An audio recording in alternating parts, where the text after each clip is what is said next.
Hey everyone, I'm Monoscaling. I'm here to guide you today. If you use this video to drift off to sleep, please tap like, hit subscribe, and drop a comment telling me where you're watching from and what time it is there. Now get comfortable and relax. My name is Sophia Hughes. This happened 3 months ago in Ocala National Forest, and I need to write it down before I forget the parts I'm supposed to remember. Before I forget Marcus's face the way it was before. Before I forget what Barkley sounded like when he was still just a dog. I drove down to Central Florida in October because my lawyer said I needed to get away and process things. The divorce had been finalized for 6 weeks, and I still woke up every morning reaching for someone who wasn't there. My sister suggested therapy. My mother suggested church.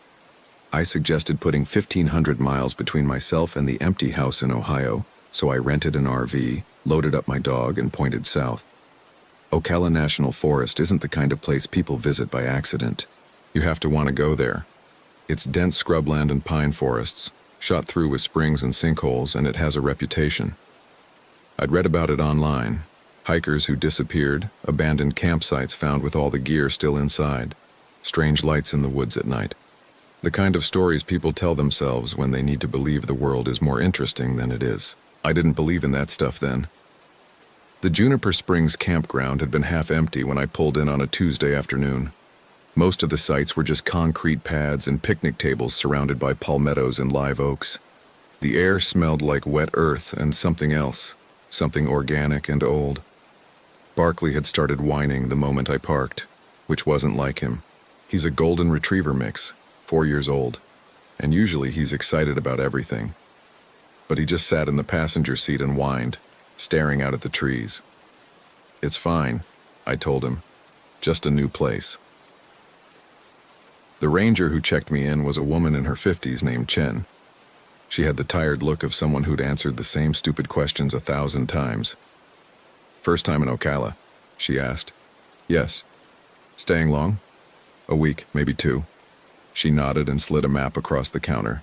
"Stay on marked trails. Don't camp outside designated areas. And if you see anything weird, just..." She paused, seemed to reconsider. "Just come find me or one of the other rangers." "Weird how?" "People get lost out here. The terrain isn't as friendly as it looks." She stamped my permit. "And keep your dog on a leash. We've had issues with wildlife." I thanked her and drove to Site 17, which was tucked back in a corner away from the other campers. Privacy was what I wanted. Space to be alone with my thoughts and figure out who I was supposed to be now that I wasn't anyone's wife. The RV was a 23-footer I'd rented from a place outside Columbus. It smelled like strangers and had a leak under the sink I'd already learned to ignore. But it was mine for the next 2 weeks, and that was enough. I spent the afternoon setting up, leveling the RV, connecting the water, testing the propane. Barkley stayed close, unusually clingy. Every few minutes he'd stop and stare at the woods, ears forward, body tense. I kept telling myself he was just adjusting. Around 5 o'clock, a man appeared at the edge of my sight. "Evening?" he called out. He was maybe mid-40s, wearing cargo shorts and a faded university t-shirt. His RV was parked 2 sites over, a bigger model than mine with Colorado plates. "Just wanted to say hi. I'm Marcus." I introduced myself. He seemed friendly enough. "Divorced too," he said, taking some time to find himself before he had to go back to work in December. He taught high school English in Denver and had the kind of easy manner that probably made him popular with students. We talked for maybe 20 minutes. Normal conversation. He asked where I was from, what I did for work, why Ocala. I gave short answers. I wasn't there to make friends. As he was leaving, he paused and looked back at the woods behind my RV. "You ever hear any strange stories about this place?" he asked. "Like what?" "Missing people, unexplained disappearances." He smiled, but it didn't quite reach his eyes. "I've been here 3 days, and I swear I keep seeing something moving between the trees at night. Probably just deer, but what?" He was quiet for a moment.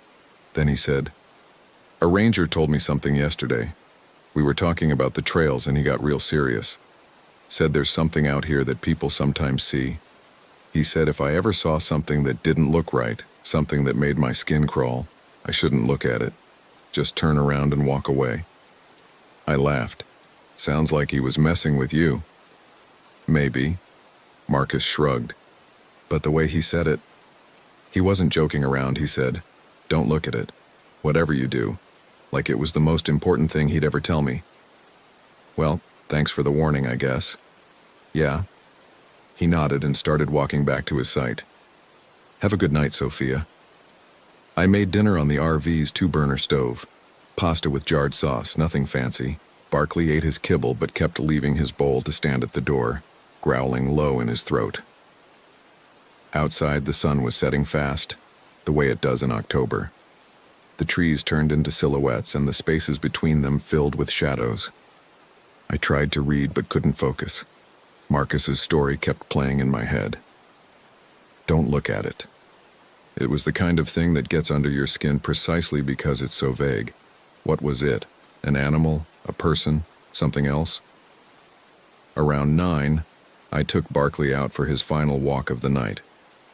The campground was quiet. I could see lights on in a couple of other RVs, but no one was outside. The air had cooled but still felt thick, humid. Barkley pulled hard on the leash, trying to drag me back toward the RV. Come on, you have to go, I said. He finally peed at the edge of the site, fast and nervous, then immediately tried to bolt back. I'd never seen him act like this before. Back in Ohio, he'd loved being outside at night. He'd stand in the yard and bark at absolutely nothing, tail wagging the whole time. I got him inside and locked the door. Not that the lock on an RV door means much, but it made me feel better. I tried to sleep around 11. The mattress in the back of the RV was adequate but not comfortable, and I kept waking up to Barkley's whining. He was lying on the floor next to the bed, staring at the window. The blinds were down, but I could see his eyes tracking something, moving slowly from left to right like he was following movement outside. There's nothing there, I told him. But I got up and looked anyway. The window faced the woods. In the darkness, I couldn't see much, just the outline of trees against a sky that wasn't quite black, and between the trees, movement. Something pale and low to the ground, moving horizontally. Too smooth to be an animal, too deliberate. I stepped back from the window. My heart was beating hard. It's just a person, I told myself. Another camper going for a walk. But I didn't believe that. I got back in bed and lay there listening. Barkley had stopped whining. The RV made its normal settling noises, creaks and pops as the metal cooled. Outside there was wind in the trees. Normal sounds. I must have dozed off eventually because I woke up to light coming through the windows. My phone said it was 9:47 a.m., which was impossible. I never sleep past 7, even when I'm exhausted. Barkley was still on the floor, awake, watching me. When I sat up, he just put his head on his paws. Didn't wag his tail. Didn't get excited about breakfast. I got dressed and took him outside. The morning was overcast, the air still humid. Marcus's RV was silent, his camp chair sitting empty beside a dead fire pit. I figured he was sleeping in. I spent the morning trying to work. I'm a freelance graphic designer, and I'd brought my laptop with the intention of keeping up with projects, but my internet connection kept dropping. The campground was supposed to have Wi-Fi, but it barely functioned. Eventually, I gave up and decided to go for a walk. The trail nearest my site was called the Yearling Trail, a 7-mile loop through pine flatwoods and hardwood hammocks. The ranger station had warned me to stay on marked trails, so that's what I did. Barkley came with me, still nervous, but at least moving. The trail was well maintained, but empty. We walked for maybe an hour without seeing anyone. The forest around us was dense, palmetto scrub and tall pines, live oaks draped with Spanish moss. Beautiful in an oppressive kind of way. The canopy blocked most of the light, and everything had that same wet earth smell. Around the 2-mile mark, I noticed something odd. We'd passed the same fallen log 3 times, I was sure of it. A huge pine trunk lying across the trail split down the middle, with a distinctive Y-shaped branch sticking up. The first time I'd seen it, I'd taken a picture because the composition was interesting. The second time, I thought I was confused. The third time, I stopped walking. I pulled out my phone and checked the map. According to GPS, we'd been walking in a straight line, but that was impossible. The trail didn't loop back on itself. I tried to refresh the map, but my phone couldn't find a signal. The little pin showing my location just spun and spun, searching. "Okay," I said out loud. "Okay, this is fine. We just need to keep going forward." But forward was suddenly an ambiguous concept. The trail split ahead, neither direction marked. I didn't remember a split. I pulled out the paper map the ranger had given me, but it was useless. Too general, not enough detail. Barkley sat down and wouldn't move. When I tugged on his leash, he just planted his weight and stared at me. Not aggressive, not scared, just waiting. I chose the left path because that felt like it curved back toward the campground. We walked for another 30 minutes. The forest didn't change. Same trees, same undergrowth, same wet smell. My phone was useless. The GPS kept spinning, the time display frozen at 11:47. Eventually, the trail opened up and I saw the campground through the trees. Relief washed over me. We'd just gotten turned around. It happened. I got back to my RV and checked the time on the wall clock inside. It was 3:15 p.m. That didn't make sense. I'd left around 11:00. The walk shouldn't have taken more than 3 hours even if we'd gotten lost, and it had felt like maybe 90 minutes tops. I tried to shake off the unease. Time distortion happens when you're focused on something. I'd probably just lost track. But when I looked at my phone, it still said 11:47. I plugged it into the charger and it immediately jumped to 3:17 p.m. That evening, Marcus knocked on my door around 6. I'd been debating whether to mention the weird hike, and when I opened the door, I saw his face and forgot about it entirely. He looked wrong. It's hard to explain what I mean by that. All his features were the same. Same face, same height, same clothes. But something about the way he held himself was off.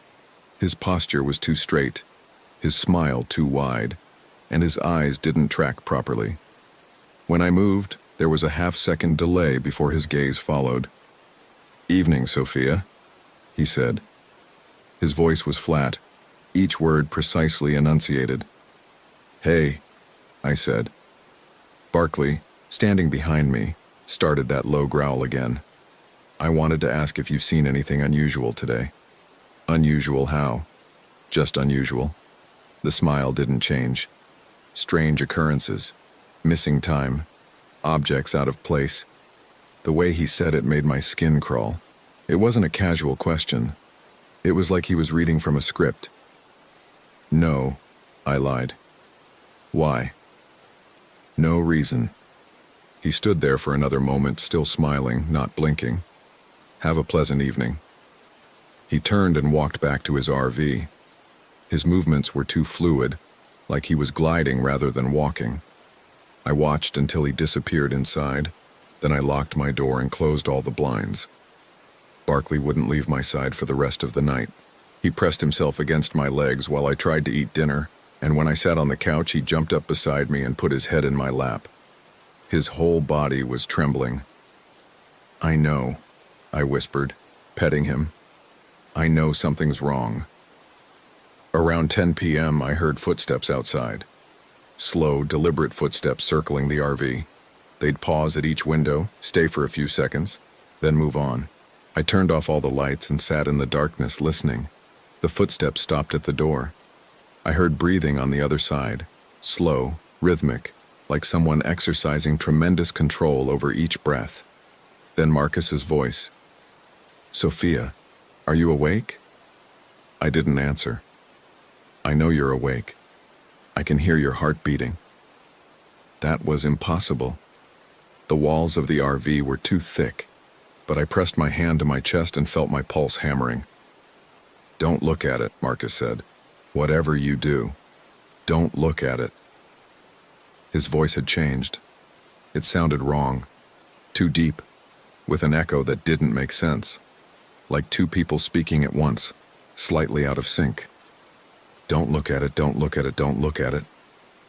He repeated it over and over, each time the phrase degrading a little more, the words running together until it became a chant, a rhythm, a sound that made my teeth ache. Then silence. I waited for an hour before I got up and checked the peephole. Nothing outside but darkness. I didn't sleep that night. Every time I closed my eyes, I heard that breathing, felt those footsteps vibrating through the floor, and Marcus's warning, now twisted into something else entirely, looping through my mind. At dawn, or what I thought was dawn, though my phone insisted it was still 2:47 a.m., I decided I needed to leave. I'd pack up the RV and drive straight back to Ohio. Forget the rest of the trip. Forget processing my divorce. I just needed to be somewhere that felt real again. But when I tried to start the engine, nothing happened. The battery was completely dead. Everything electrical, lights, water pump, refrigerator, was out. I got out and checked the shore power connection. It was plugged in. The campground's electrical post showed a green light, indicating active power. But nothing was flowing to my RV. Marcus's RV was still dark and silent. His truck was there, but I couldn't see any movement inside. I thought about knocking on his door, asking to jump the battery, but the idea of being near him again made me feel physically sick. Instead, I walked to the ranger station. It was a mile through the campground, past empty sites and RVs that all seemed abandoned. Some of them had camp chairs and picnic setups, but no people, no sounds except my footsteps and Barkley's panting beside me. The ranger station was locked. A sign on the door said, "Back at 10:00," but didn't specify AM or PM. I checked my phone. 7:32 a.m. I waited until 9. No one came. The parking lot was empty except for one truck that looked like it had been there a while. Pine needles covering the hood. Dirt caked on the tires. I started walking back, and that's when I saw him. Marcus was standing in the middle of the road about 50 yards away. Just standing there, facing me. His arms hung at his sides, his head tilted at an angle that was almost imperceptible, but deeply wrong. I stopped walking. He didn't move. Didn't call out. Just stood there. "Marcus," I said, my voice cracking. He took one step forward, then another. His legs moved like he'd never learned to walk properly, like someone was puppeteering him from above. Barkley started barking, loud and frantic. I backed up. Marcus kept coming, step by horrible step. Then he opened his mouth and that sound came out, the same chanting from last night. "Don't look at it, don't look at it, don't look at it." But his lips weren't moving. The sound was coming from somewhere deeper, resonating from inside his chest. I ran. I pulled Barkley back toward the ranger station, then veered off the road into the woods. Stupid, reckless. But I couldn't stay on the open road with Marcus coming at me like that. The forest swallowed us immediately. The trees were taller here, the undergrowth thicker. I pushed through palmettos, the sharp leaves cutting my arms. Behind me, I could hear Marcus crashing through the brush, still chanting, getting closer. I don't know how long I ran. Time had become meaningless. The sun was overhead, then it was behind me, then it was overhead again. My phone was useless. Still stuck at 7:32, the battery indicator frozen at 34%. Eventually I stopped because I had to. My lungs were burning, my legs shaking. Barkley collapsed beside me, tongue lolling, eyes wide with fear. We were in a clearing I didn't recognize. The ground was boggy, water seeping up between my shoes. Spanish moss hung so thick from the trees it created curtains, sectioning off the space into smaller rooms. I listened for Marcus but heard nothing. "Okay," I said, trying to catch my breath. "Okay, we just need to find the main road. Flag down a car, get out of here." But I had no idea which direction the road was. I picked a direction that felt right and started walking. After maybe 10 minutes, I found a trail. Not a maintained trail like the yearling. This was narrower, overgrown, barely visible. But it was something. We followed it for what felt like an hour. The forest stayed the same. Same trees, same moss, same wet ground. My sense of direction was completely shot. Then I saw the RV. At first I thought we'd somehow walked in a circle back to the campground. But as we got closer, I realized this wasn't my RV. It was older, a different model, with Michigan plates.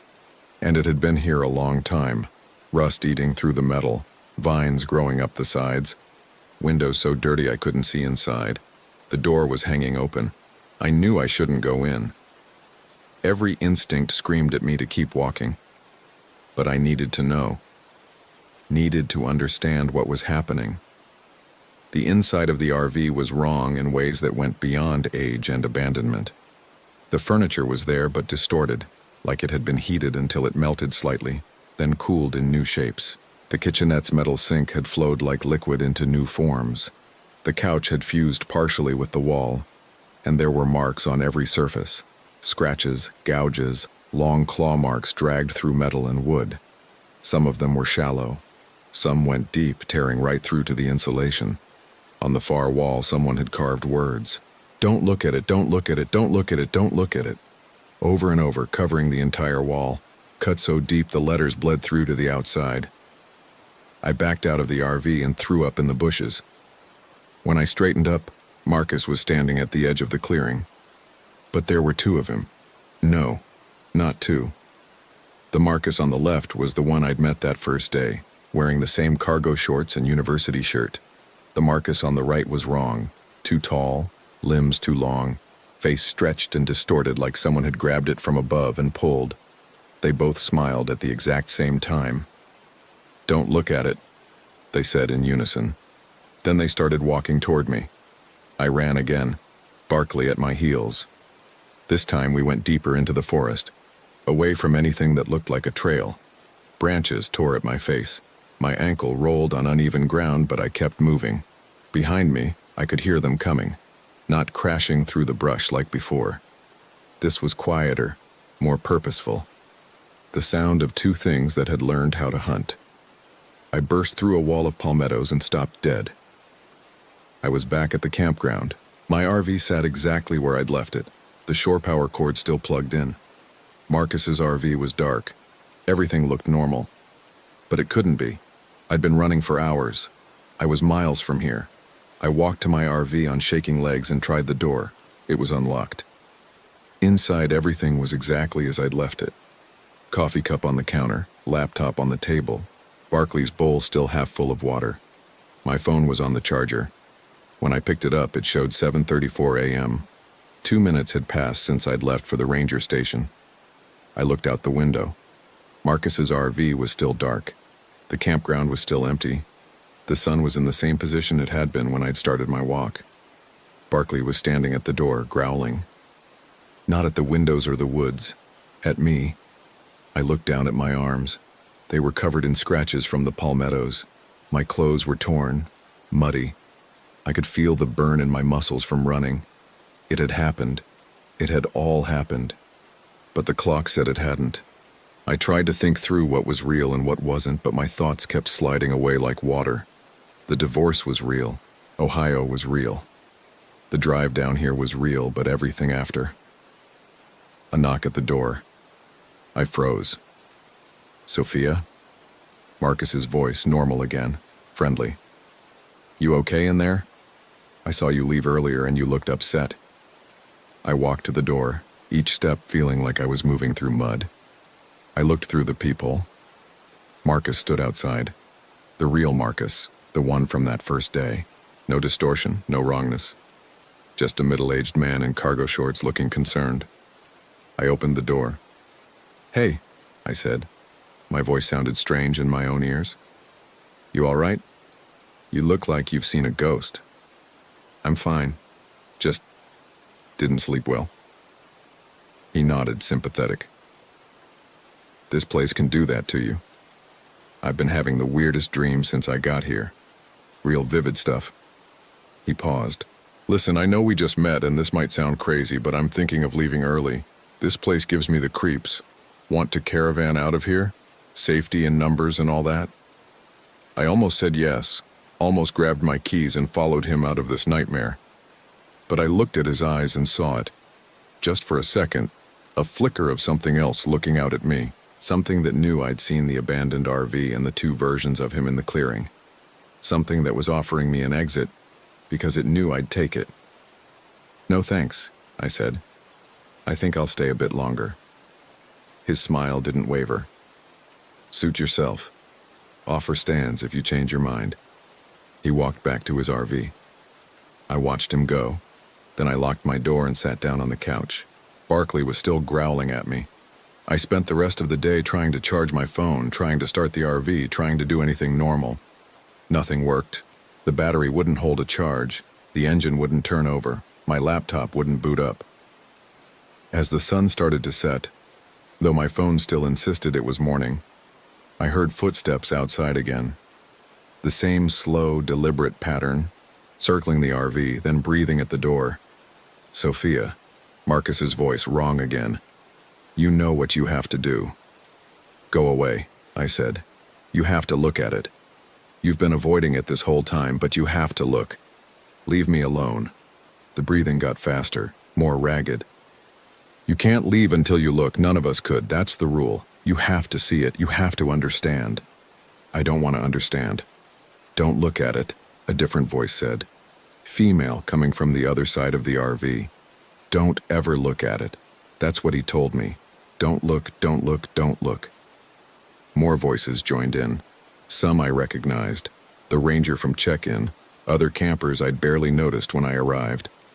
All of them chanting, surrounding the RV. Don't look at it. You have to look at it. Don't look. Look at it. Don't. Look. The walls of the RV started to vibrate. The windows rattled in their frames. Barkley was barking nonstop now, spinning in circles, foam at his mouth. I covered my ears, but I could still hear them. The sound was inside my head now, reverberating through my skull. And then I understood. The warning wasn't a warning. It was an invitation. Marcus hadn't been telling me to avoid something. He'd been telling me what would happen if I did, what was already happening. By not looking, I'd become part of it. I stood up and walked to the door. My hand was steady as I reached for the lock. Barkley's barking reached a fever pitch. I opened the door.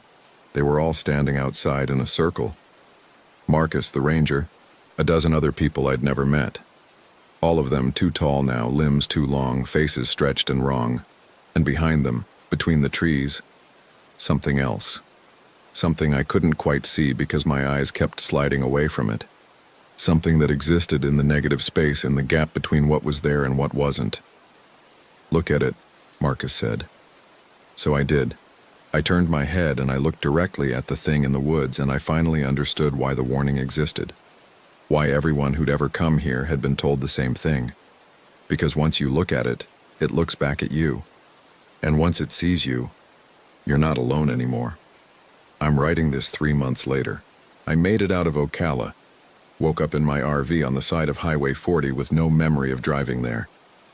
Barkley was gone. The entire back section of the RV was destroyed, the walls torn open from the inside. My phone worked again. It was November 3rd. I'd been in the forest for 3 weeks. The police found Marcus's body in his RV. Heart attack, they said, but I saw the photos online before they were taken down. His face was stretched, distorted, his limbs too long, and carved into every surface. Don't look at it. Don't look at it. Don't look at it. I drove back to Ohio, moved into an apartment downtown where I can hear people at all hours, where I'm never really alone. Started seeing a therapist who thinks I had a dissociative episode brought on by the divorce. Started taking medication that makes everything feel distant and soft. But every night, right before I fall asleep, I feel it, looking back at me through the darkness. Patient, waiting. And the worst part isn't what I saw that night. It's knowing that I'm still there, in the forest. Some part of me never left. Some part of me is still standing outside that RV, staring into the woods, looking at the thing I was never supposed to see. I can feel both versions of myself existing simultaneously. The me here in this apartment, typing this out, and the me that stayed behind. The me that couldn't look away. My reflection acts weird sometimes, moves a half-second too slow, smiles when I don't. Last week I saw my own handwriting on the bathroom mirror. Don't look at it. I wiped it away. But the next morning it was back. I don't tell my therapist about this part. She already thinks I'm unstable. And maybe I am. Maybe I never left Ocala. Maybe I'm still in that RV, listening to voices circle outside, trying to decide whether to open the door. Or maybe it doesn't matter. Maybe the warning was never about protecting me from something out there. Maybe it was about protecting something out there from the parts of me I can't control. The parts that wanted to look, that needed to see, that couldn't just walk away from the mystery. I think about Marcus a lot, about his last words that first night before everything went wrong. Don't look at it. Whatever you do. He knew. He'd already looked. He'd been there for 3 days before I arrived, and he'd already seen it. And it had already seen him. That's why he came to warn me. Not as himself, but as the thing wearing him. Using his voice, his concern, his friendliness. Setting up the trap. Because that's what it does. It finds people like us, people who are running from something, looking for something, missing something. It offers us a mystery, a warning, a choice. Don't look at it. But we always do. That's human nature.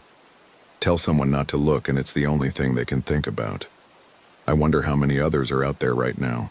How many people camping in Ocala, or in any of the other places where the boundaries get thin. How many of them have heard the warning and thought they could resist? How many of them are standing at their doors right now, hand on the lock, trying to decide? I want to tell them, don't open the door, don't look, walk away. Get in your car and drive, and don't stop until you're somewhere with lights and people and noise. But I know it won't matter, because the warning is part of the trap, and once you hear it, you're already caught. Last night I had a dream. I was back in Ocala, standing in front of my RV. Marcus was there, and the ranger, and all the others. They were all smiling at me with faces that weren't quite right anymore. And behind them in the woods I could see it again. The thing I looked at. The thing that looked back. In the dream I walked toward it, not because I wanted to, but because I couldn't help it. My legs moved on their own. My eyes stayed open even when I tried to close them. And as I got closer, I realized something. It wasn't a monster. It wasn't some supernatural entity or forest demon. It was me. All of us. Everyone who'd ever looked. Combined. Merged. Stretched across time and space into something that existed in the gaps. A collective of people who couldn't leave well enough alone. Who had to know. Who had to see. We were the thing in the woods. And we were waiting for the next person to hear the warning. To wonder what it meant, to open their door and look. I woke up at 3:47 a.m. My apartment was dark and quiet, but I could hear breathing coming from the closet. I should check, I know I should. Because if there's someone in there, I need to know, I need to see. But I also know what will happen if I open that door. I'll look, and it will look back. And I'll finally, completely become the thing I saw in the woods, so I'm sitting here writing this instead. Trying to put it all down before I forget. Before the boundaries between the me here and the me there dissolve completely. If you're reading this, if you ever find yourself in Ocala or any place like it, if someone tells you about something in the woods and warns you not to look at it, please, don't look. But I know you will. Because I told you not to. And now you're thinking about it. Wondering what it is. What I saw. What's waiting out there in the dark spaces between the trees. The breathing from the closet is getting louder. My hand is on the doorknob. I'm going to look. I can't help it. Don't look at it. Don't look at it. Don't.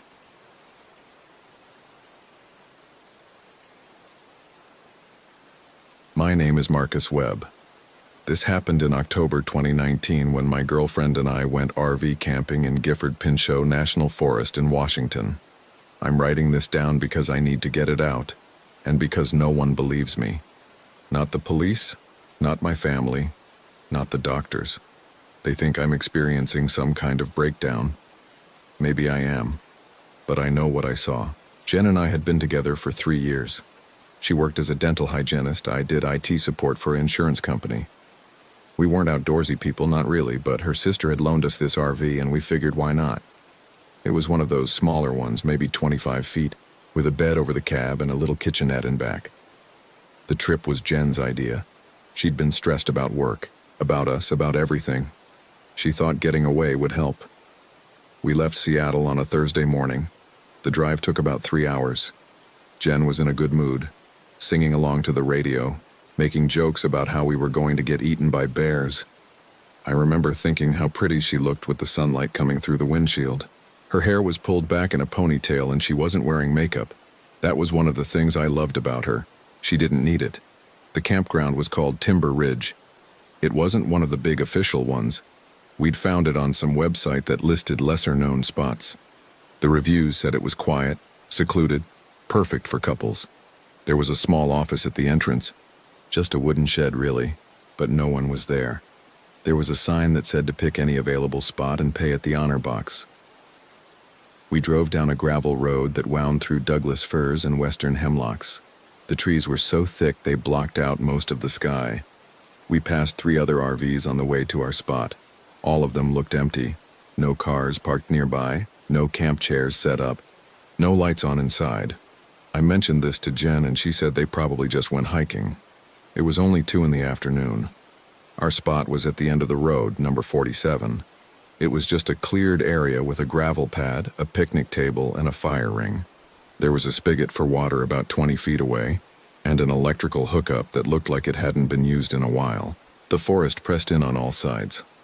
I remember backing the RV into the spot and scraping a tree branch on the way.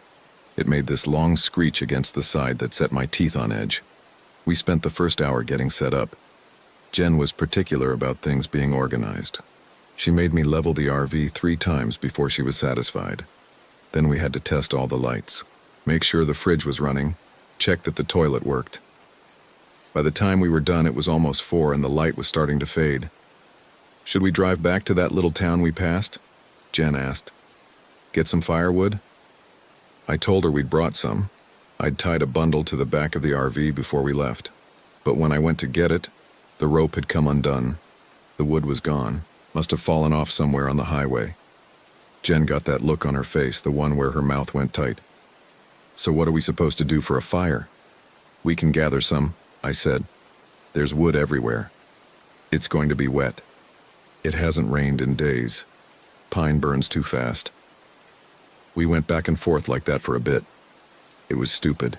We were both just tired from the drive and from setting up. Finally, she said, fine, we'd gather wood tomorrow. Tonight we'd just eat inside and go to bed early. That was fine with me. We made sandwiches for dinner and ate them sitting on the bed in back, watching something on my laptop.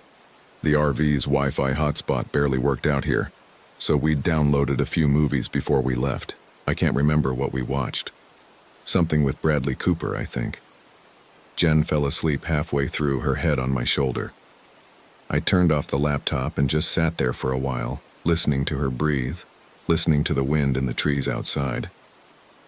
That's when I first heard the deer. It wasn't walking through the campsite or anything dramatic.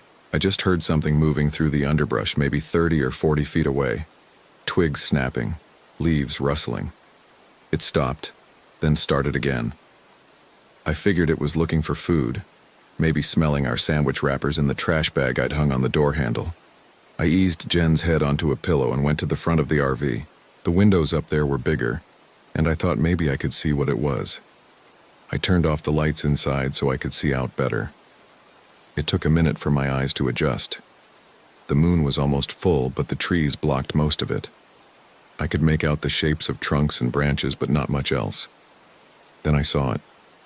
It was standing at the edge of the clearing, maybe 20 feet from the RV. Just standing there, not moving. A doe, I thought, based on the size. It was facing me, or facing the RV at least. I couldn't really see its eyes, but I got the sense it was looking right at me. We stayed like that for probably a full minute, neither of us moving. Then it turned and walked back into the trees. Slow, unhurried, like it had all the time in the world. I went back to bed after that. Jen was sprawled out, taking up most of the space. I had to kind of wedge myself in next to her. She mumbled something but didn't wake up. I lay there staring at the ceiling, listening to that sound of something moving through the underbrush. On and off for hours. I kept telling myself it was just animals. Deer, raccoons, maybe a bear. This was their home, not ours. But I didn't sleep well. The next morning, Jen was up before me. I heard her in the kitchenette making coffee. When I came out, she was sitting at the little table looking at her phone. "No signal," she said. "Yeah, we're pretty remote." "I know, but I had a bar last night." I checked my phone. She was right. Nothing. Not even one bar. I tried walking outside and holding it up, but that didn't help. Jen came out too, and we walked around the campsite in our pajamas, both of us holding our phones in the air like idiots. No signal anywhere. "This is what you wanted," I said. "To get away from everything." I didn't mean away from everything. I just meant away from work. We went back inside and had breakfast. Cheerios with milk that was already starting to taste a little off even though the fridge was running. Jen suggested we drive back to the town, get some proper groceries, maybe some firewood. I said, "Okay." That's when we hit the deer. We'd gone maybe half a mile down the gravel road when it ran out in front of us. I didn't even see where it came from. One second the road was empty. The next second there was this doe right in front of the RV. I slammed on the brakes, but we were going too fast on the gravel. The RV slid, and I felt the front left corner hit something. There was this awful thud, not loud, but solid. The kind of sound you feel in your bones. I stopped the RV in the middle of the road. My hands were shaking. Jen had braced herself against the dashboard and was breathing hard. "Did you hit it?" she asked. "I think so." We got out and walked back. The doe was lying in the middle of the road about 15 feet behind us. It wasn't moving. There was blood coming from its mouth and nose, a dark puddle spreading on the gravel. Its eyes were open, but they looked wrong. Cloudy. One of its legs was bent at an angle that made my stomach turn. "Oh God," Jen said. "Oh God, Marcus." "I didn't see it. It just ran out." "Is it dead?" I didn't want to get close to it, but I did. I crouched down a few feet away and watched its chest. Nothing. No rise and fall. No breathing. The blood had stopped flowing. "Yeah," I said. "It's dead." Jen started crying, not sobbing or anything, just tears running down her face. She was an animal person. She had 2 cats at home that she loved more than anything. I put my arm around her, but she shrugged me off. "We should move it," she said. "Move it where?" "Off the road, into the trees. We can't just leave it here." I didn't want to touch it, but she was right. If another RV came through and I hadn't seen any, but presumably they existed, they'd hit it too. So I grabbed the doe by its back legs and pulled. It was heavier than I expected. Dead weight, I guess. The phrase took on new meaning. Jen helped me, and together we dragged it off the road and about 10 feet into the underbrush. Some of the blood smeared on my hands. I wiped it on my jeans. "Should we bury it?" Jen asked. "With what? We don't have a shovel." "We should do something. The forest will take care of it. That's how nature works." She didn't like that answer, but she didn't argue. We got back in the RV and drove in silence to the town. It was called Morton, just a little place with one main street. We found a grocery store and bought some things. Milk, eggs, bread, Lunch meat, beer, firewood at a gas station. The woman working there was friendly, asked us where we were camping. When I told her Timber Ridge, she got this look on her face. "Just you two?" she asked. "Yeah, why?" "No reason. It's just real quiet out there this time of year." That's what we wanted. She rang up the firewood and didn't say anything else. I wanted to ask what she meant, but Jen was already heading out the door with the groceries. On the drive back, I kept thinking about that look on the woman's face. Like she knew something we didn't, but that was stupid. She was probably just making conversation. People in small towns do that. We drove past where we'd hit the deer. The blood was still on the road, but the body was gone. I didn't mention it to Jen. I figured an animal had dragged it off. Coyote or something. The forest takes care of itself. Back at the campsite, we unloaded everything and I started a fire. It was only 3 in the afternoon, but the temperature was dropping. The weatherman on the radio, the only thing that came in clearly, said it would get down to the 30s that night. Jen sat at the picnic table wrapped in a blanket while I got the fire going. Neither of us talked much. The deer thing had put us both in a mood. Around 5, I made hamburgers on a little camp stove I'd brought. We ate them sitting by the fire. The sun was going down early, the way it does in October. The shadows under the trees got longer and longer until they all merged together into one big darkness. "Do you think there are other people here?" Jen asked. "In the campground?" "Yeah. I haven't seen anyone." "Neither have I.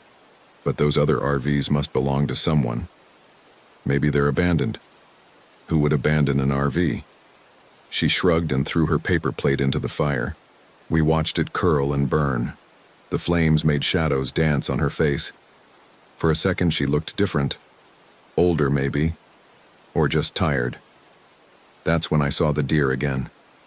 It was standing at the edge of the firelight, maybe 20 feet away. Same size as the one we'd hit, same build. Just standing there watching us. Its eyes reflected the firelight. 2 bright dots in the darkness. "Jen," I said quietly. "Don't move." "What?" "There's a deer behind you." She turned her head slowly. When she saw it, she went completely still. We stayed like that for maybe 30 seconds. The deer didn't move, just stood there staring at us with those bright eyes. Then Jen said, "Is that the one we hit?" "No, that one's dead." "Are you sure?" "Yes." But I wasn't sure. Not really. How could you tell one deer from another in the dark? They all looked the same, and this one was the right size, the right build. But the one we hit was dead. I'd seen it die. Seen the blood, the broken leg, the cloudy eyes. "Marcus," Jen said. Her voice was shaking. "Look at its leg." I looked. The deer's front left leg was bent at an angle. Not badly. You might not notice it if you weren't looking. But it was definitely bent wrong. "Jesus," I said. The deer turned and walked back into the trees. Same slow pace as the night before. Unhurried, like it had all the time in the world. Jen stood up. "That was it. That was the one we hit." "It can't be." "I saw its leg, Marcus. It was broken." "Deer don't come back from the dead." "Then explain it." I couldn't. We sat there by the fire for another hour, not talking, just staring into the flames. Every sound from the forest made us jump. Twigs snapping, leaves rustling, branches scraping against each other in the wind. Normal sounds that suddenly felt threatening. We went inside around 8. Jen locked the door even though I told her it was pointless. If something wanted to get in, a flimsy RV door wouldn't stop it. That made her cry again, and I felt like an asshole. I apologized, and she said it was fine. She was just tired. The drive, the deer, everything was catching up with her. We went to bed, but neither of us slept. I lay there listening to Jen breathe, listening to the wind, listening to something moving around outside. That same pattern as the night before. Moving, stopping, moving again, circling the RV. I kept waiting for it to stop, but it went on for hours. Around midnight, Jen sat up. "Do you hear that?" "Yes." "What is it?" "I don't know.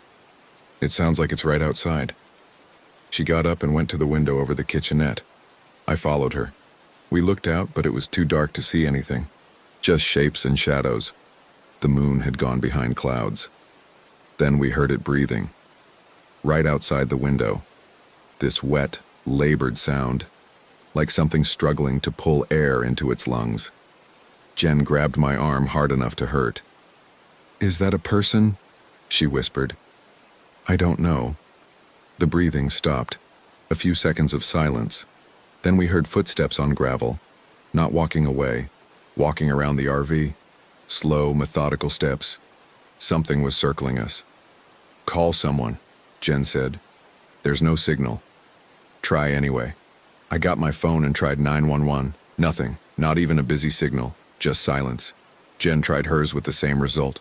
The footsteps kept going, around and around. We stood there in the dark kitchenette holding our phones, listening. Finally, Jen said, "We're leaving." "What?" "First thing in the morning, we're leaving." "Okay." "I don't care about the RV or the campsite or any of it, we're leaving." "Okay." The footsteps stopped around 2 in the morning. We went back to bed, but I didn't sleep. I just lay there watching the ceiling, waiting for dawn. Jen's breathing eventually evened out, but her body was tense next to mine. I don't think she was really asleep either. When the sun finally came up, I was so relieved I almost cried. The campsite looked normal in the daylight. Trees, gravel, our dead fire ring. No deer, no footprints, No signs that anything had been circling us all night. We packed up without eating breakfast. Jen moved with this frantic energy, throwing things into bags, not caring if they were organized or not. I disconnected the water and electric and checked that everything was secure. We were ready to go in under an hour. I started the engine and put it in drive. That's when I saw it. The deer was standing in the middle of the road ahead of us. The same one. I knew it was the same one because I could see the dried blood on its chest and legs, the blood from where we'd hit it. Its left front leg was definitely broken, hanging at that wrong angle. But it was standing there, looking at us. "Marcus," Jen said. Her voice was barely a whisper. "I see it." "How is it alive?" "I don't know." I honked the horn. The deer didn't move. I honked again, longer this time. Nothing. It just stood there staring at us with those cloudy eyes. "Drive around it," Jen said. "There's not enough room." The road was narrow, trees on both sides. If I tried to go around, I'd risk getting stuck or scraping the RV again. Jen started to cry, and I felt that familiar helplessness, that feeling of not knowing what to do. "I'm going to get out," I said. "Don't. I'll just scare it off, wave my arms or something." "Marcus, don't." But I was already opening the door. The deer watched me get out. It didn't move, didn't react. Up close, I could see how wrong it was. The dried blood wasn't just on its chest. It was everywhere. Matted in its fur, caked around its mouth and nose. And its eyes weren't just cloudy. They were filmed over, white and dead. But it was standing there, looking at me. I took a step toward it. "Get out of the way!" It tilted its head. Just a slight movement, but enough to make my skin crawl. Like it was studying me, trying to figure something out. "Get!" I yelled. I waved my arms. "Get out of here!" The deer turned and walked into the trees. Same slow pace. I watched until I couldn't see it anymore, then got back in the RV. My hands were shaking so badly I could barely grip the steering wheel. "Is it gone?" Jen asked. "Yeah." We drove down the road. I kept expecting the deer to run out in front of us again, but it didn't. We passed the other RVs, still empty, still dark. We reached the entrance and turned onto the main road that would take us back to the highway. Jen let out this long breath. Thank God. Yeah. We drove for maybe 5 minutes. Trees on both sides, the road winding through the forest. Then I saw the sign, "Welcome to Timber Ridge Campground." We were back at the entrance. "What the hell?" I said. I turned the RV around and drove the other direction. We went for 10 minutes this time. I kept my eyes on the odometer, watching the tenths of a mile tick by. When we hit 2 miles, I should have been well past the campground, almost to the highway. But then I saw it again. "Welcome to Timber Ridge Campground." "Marcus." Jen's voice was high and tight. "I know. How are we back here?" "I don't know." I turned around again. This time I drove faster, not caring if the RV bounced over potholes. 15 minutes, 3 miles. But it didn't matter. The road just curved back on itself, and there was the sign again.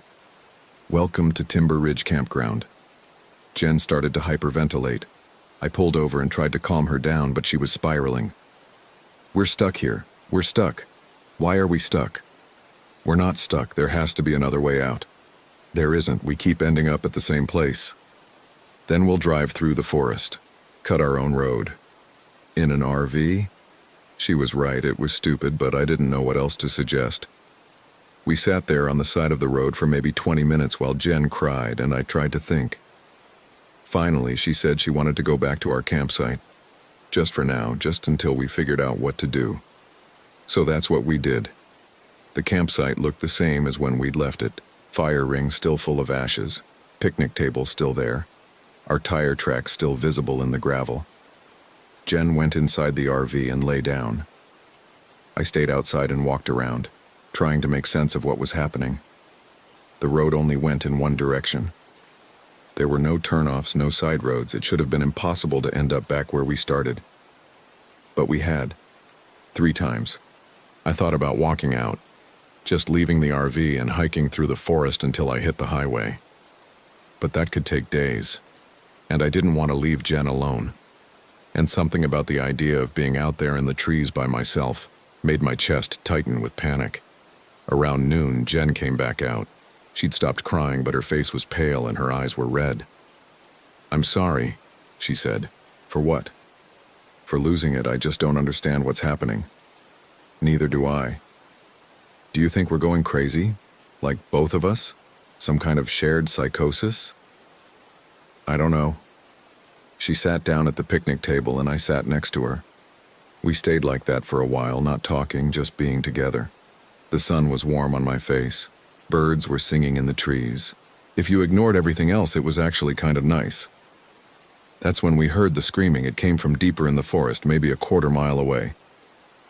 A woman's voice, high-pitched and terrified, screaming for help, screaming that something was chasing her. The words weren't clear, but the meaning was. Jen grabbed my hand. "We have to help her." "Wait. Marcus, she's screaming." "I know, but..." The screaming stopped, just cut off mid-shriek. The silence after was worse than the sound. We waited, listening. Nothing. Just wind in the trees and birds chirping like nothing had happened. "Hello?" I shouted into the forest. "Are you okay?" No answer. Jen stood up. "We should go look." "No. Someone's hurt. Or it's a trick." "A trick? What are you talking about?" I didn't know what I was talking about. I just knew that something felt wrong. The screaming had sounded too loud, too clear, like it was coming from right next to us even though it was far away. And the way it just stopped, not fading out or moving away, just stopping. "We're not going into the forest," I said. "Fine, then I'll go." Jen, no. But she was already walking, not into the trees, thankfully, but toward the road. I followed her. She was moving fast, almost running. I had to jog to catch up. "Where are you going?" "To find the other people, the ones with the other RVs. They'll help." We reached the first RV about 5 minutes later. It was one of those big ones, almost 40 feet long. New-looking, expensive. The door was closed and the windows were dark. Jen knocked on the door. "Hello? Is anyone home?" No answer. She knocked again, harder. "Hello? We need help." Still nothing. I tried the door handle. It was unlocked.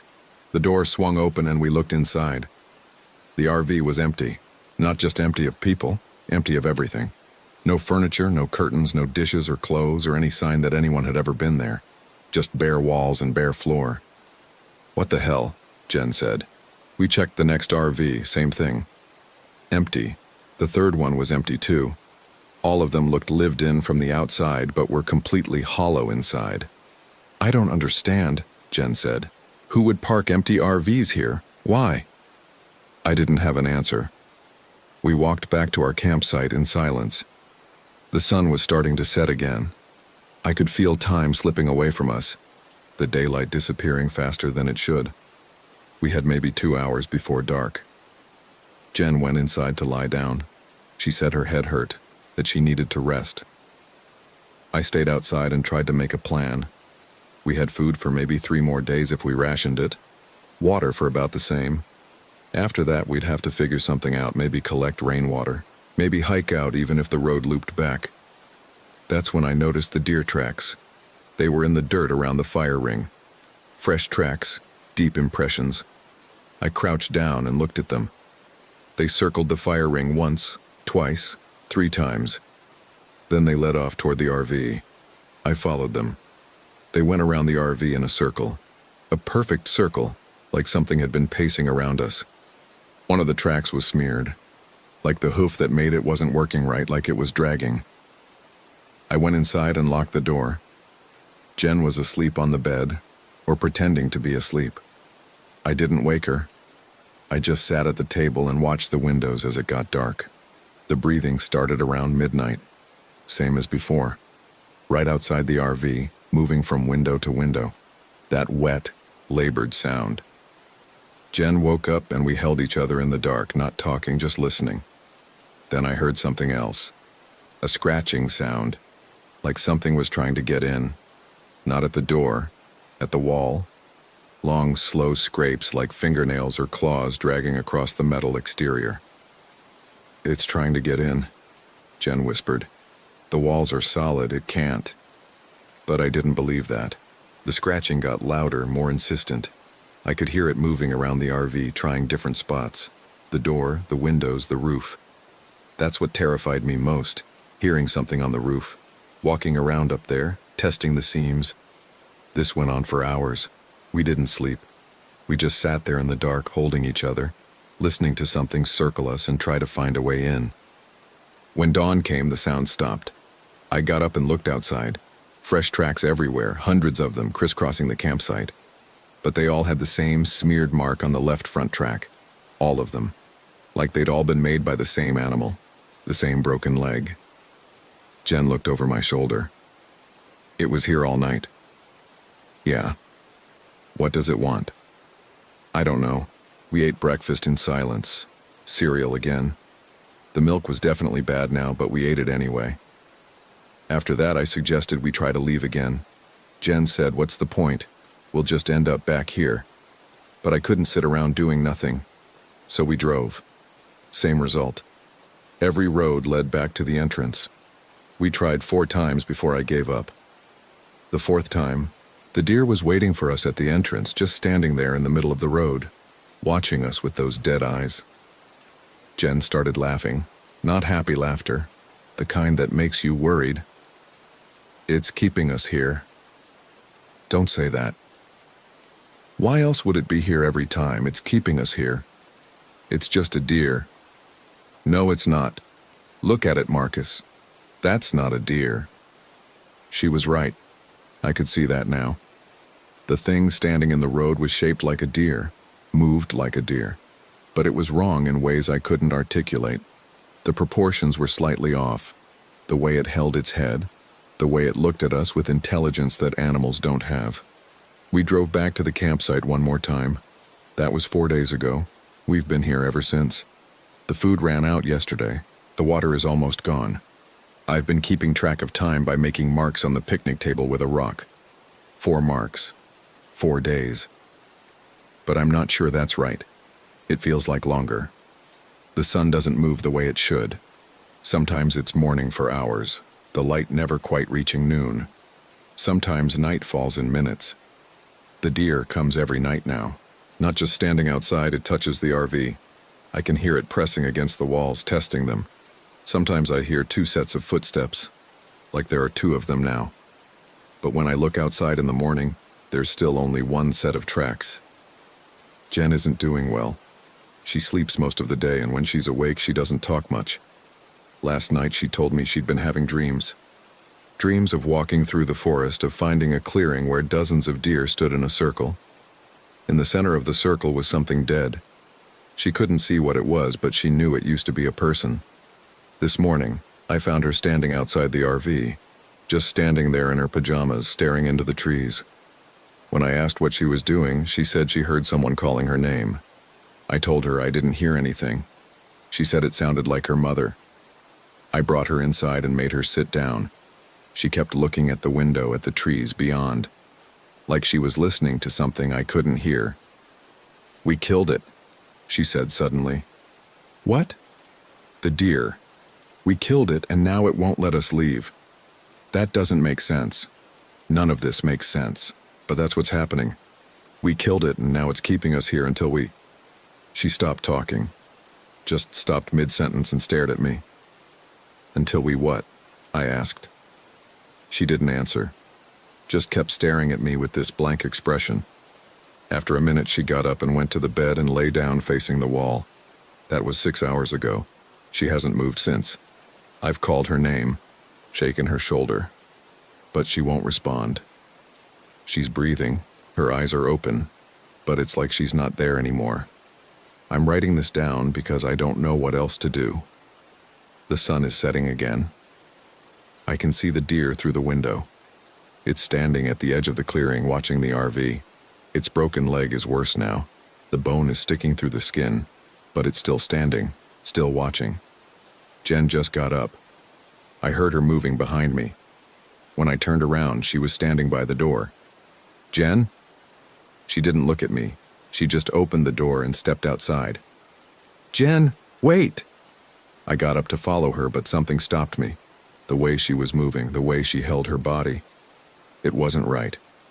She walked toward the deer with that same slow, unhurried pace. The deer didn't move. It just watched her approach. When Jen reached it, she stopped. They stood there facing each other. Then Jen tilted her head. The exact same way the deer had tilted its head when I'd confronted it on the road. The exact same angle. She turned and looked back at the RV. At me. Her eyes were clouded over, white and dead. She smiled. I locked the door. I don't know what else to do.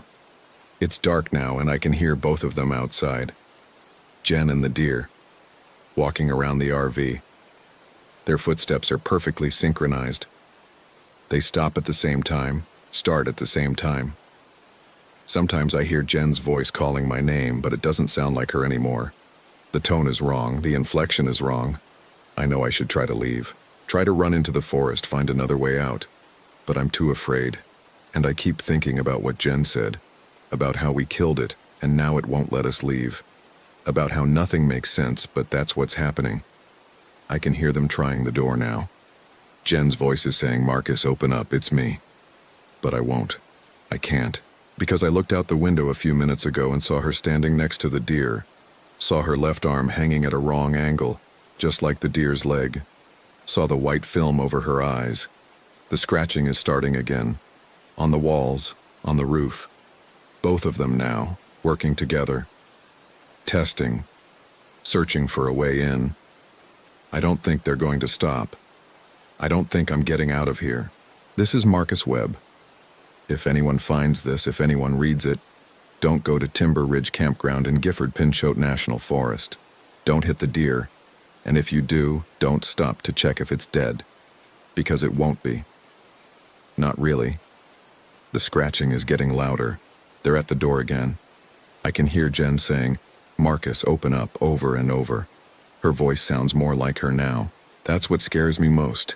That I might believe her. That I might open the door. The hinges are starting to give. I should stop writing now. I should.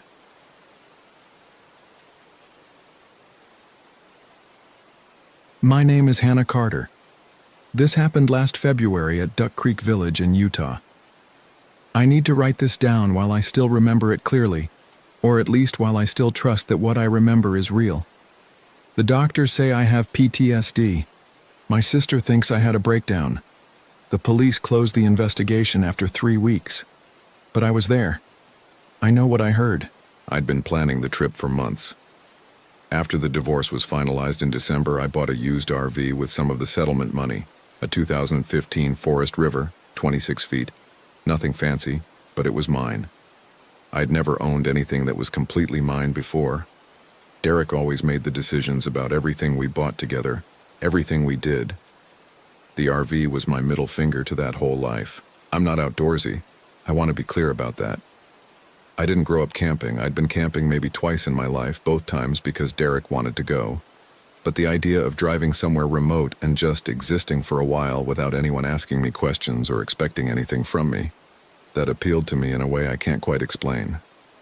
Duck Creek Village sits at about 400 feet elevation in the Dixie National Forest.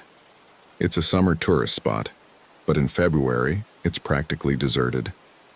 I'd read online that they kept one small campground open year-round for winter RV camping, mostly for people passing through or ice fishing nearby.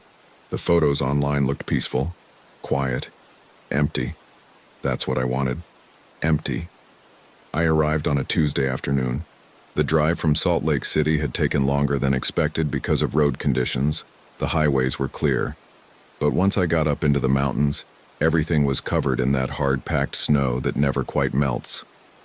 The kind that's been driven over so many times it's more ice than snow. The campground had maybe 15 RV spots total, arranged in a rough horseshoe shape around a central building that housed the bathrooms and a small camp store. When I pulled in, I counted 3 other RVs. One was clearly permanent.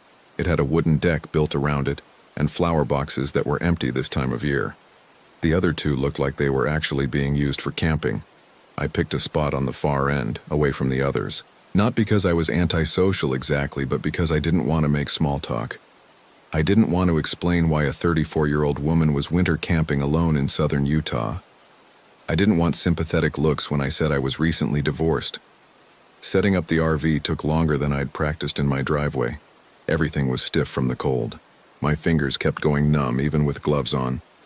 But eventually I got the water and electric hooked up, the stabilizers down, the heat running. The sun was setting by the time I climbed inside and locked the door behind me. The first night was fine. Cold, but fine. The RV's heater kept up, and I made myself instant ramen on the little propane stove and watched a movie on my laptop until the battery got low. I fell asleep around 10. The next morning I met David and Kelly Green. They knocked on my door around 8 a.m. I was making coffee when I heard it. 3 sharp raps that made me jump. I wasn't expecting anyone to know I was there, let alone come looking for me. David was maybe 40, 45, tall with a beard that was more gray than brown. Kelly was younger, probably mid-30s like me, with dark hair pulled back in a ponytail. They both had that outdoorsy look, the kind of people who own nice hiking boots and know how to use them. "Sorry to bother you," David said when I opened the door. "We're in the spot 3 down from you. Just wanted to introduce ourselves.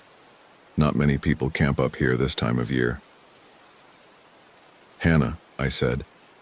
I didn't invite them in. "We're here for the ice fishing," Kelly added.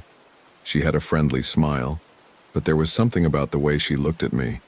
Not unfriendly exactly, but assessing, like she was trying to figure out what my story was. "You fish?" "No," I said. "Just needed to get away for a bit." David nodded like he understood. "Best place for it. We come up every February. It's like the whole world stops existing up here." We made small talk for a few more minutes. They told me about the ice fishing, about how the bathroom facilities stayed heated all winter, about how to keep my water lines from freezing, normal camping advice. I thanked them and said I'd probably see them around, and they left. I spent the rest of the day reading and doing a whole lot of nothing. That was the point after all.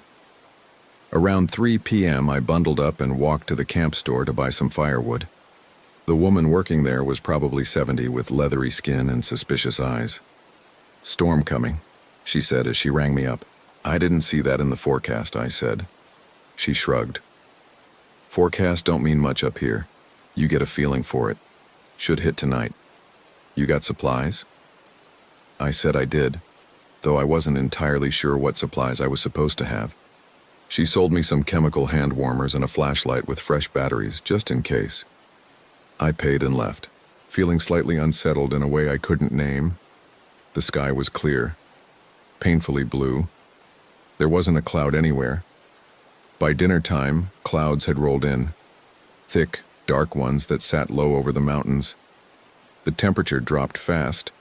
I could feel it even inside the RV. I turned the heater up and made more ramen, then settled in with my book. The snow started around 8 p.m. At first, it was light. Flurries that didn't seem like much. But within an hour it was coming down hard. The kind of snow that doesn't fall so much as drives at you sideways. I could hear the wind picking up, rattling the RV slightly on its stabilizers. I wasn't worried. The RV was warm. I had food. The propane tank was full.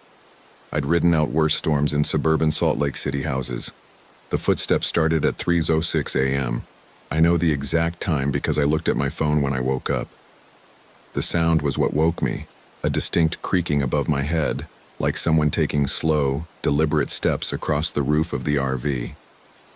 I lay there in the dark, listening. The storm was still going strong. Wind howled. Snow battered the windows. But underneath all that noise, I could hear it. Footsteps, moving from the front of the RV toward the back right above where I was lying in bed. I told myself it was ice, snow building up, then sliding, branches falling from trees. Except there were no trees directly above my RV.